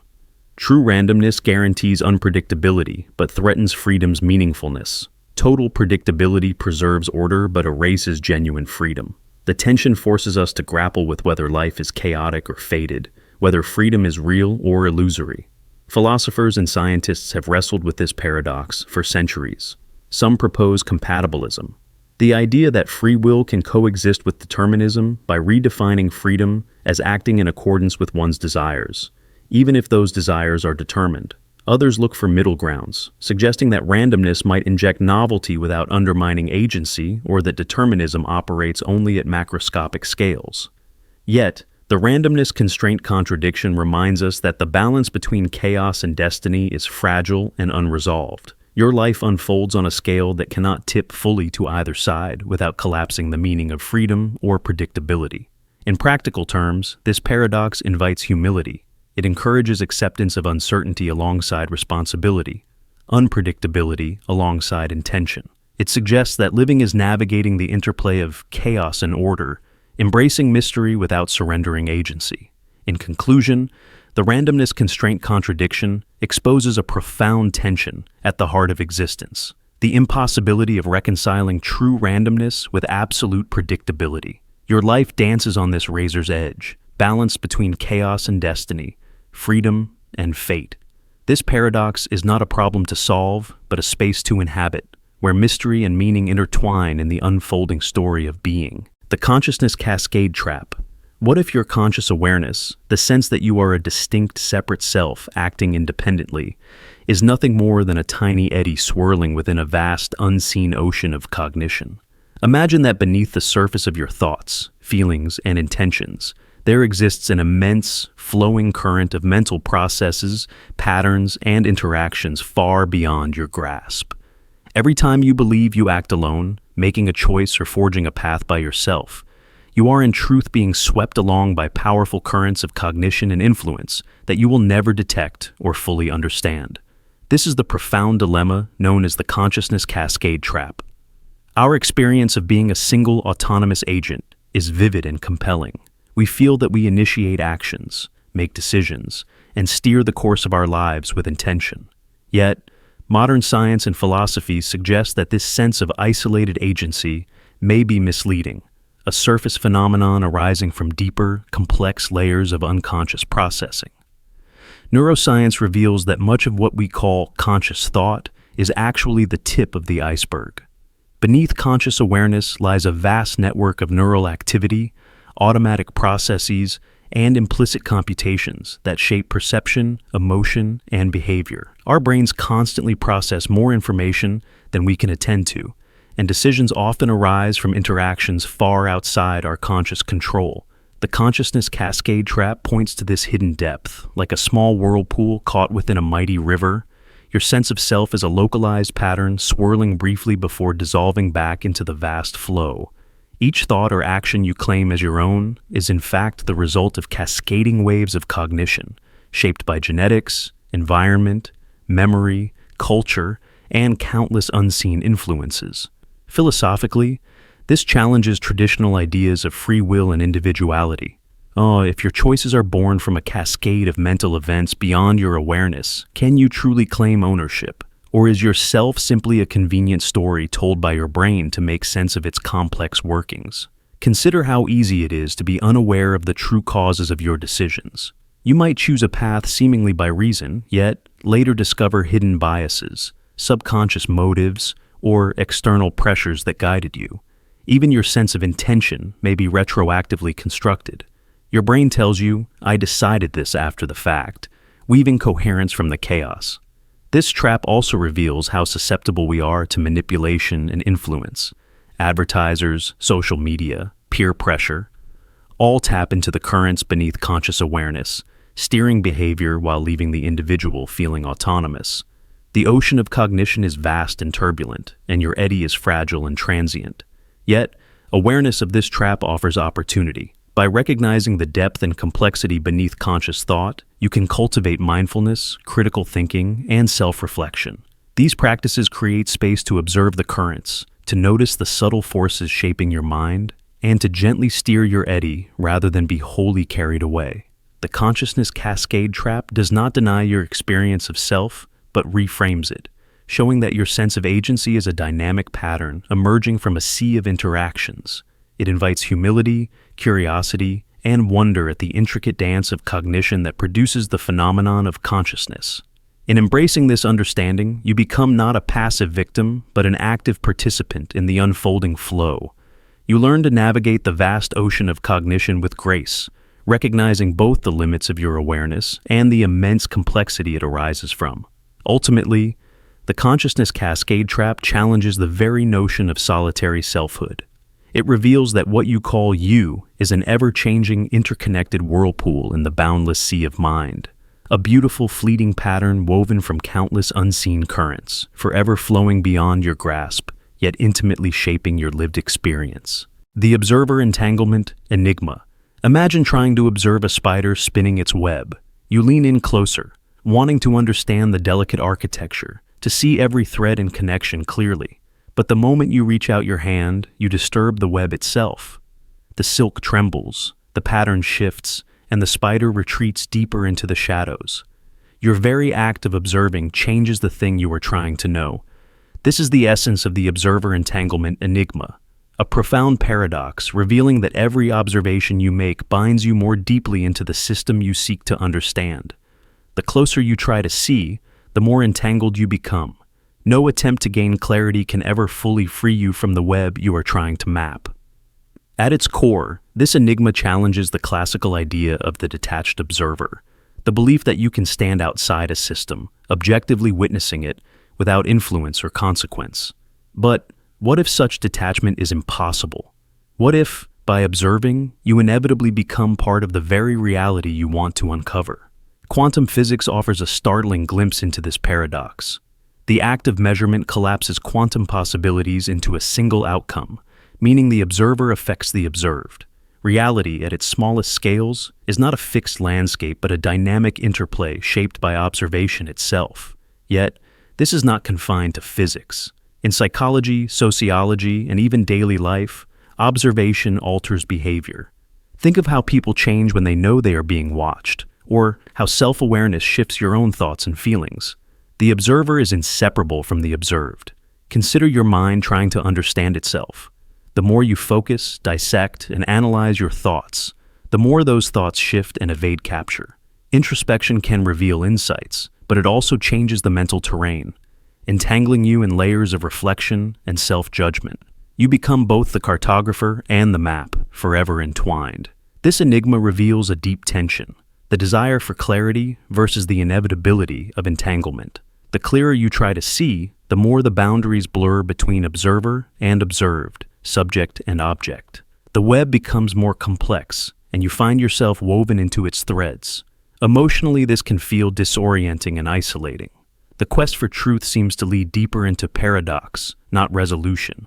It raises questions about the possibility of objective knowledge or absolute self-understanding. Are we forever trapped in a dance where every step alters the music? But the observer entanglement enigma also opens a door to a different kind of wisdom.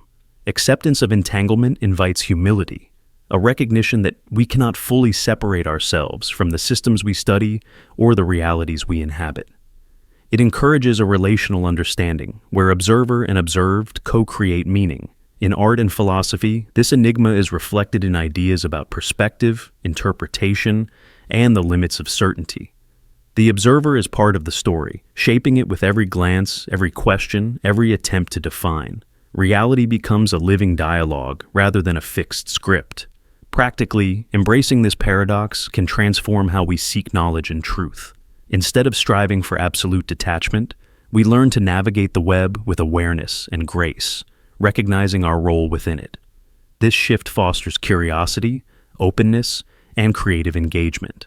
Imagine a dance where partners respond to each other's movements, shaping and being shaped in turn. The observer entanglement enigma asks us to join that dance, to move with the rhythms of entanglement rather than resisting them. So, when you look to understand your world, your mind, or your place in the cosmos, remember that your gaze both reveals and weaves the web. The enigma is not a trap, but a paradoxical invitation to see clearly while embracing the beautiful, complex entanglement that makes understanding possible. In this embrace lies a deeper clarity, not of separation, but of connection, not of control, but of participation. The observer entanglement. Enigma reveals that to observe is to belong, and in belonging, we find a more profound insight than mere sight alone could offer.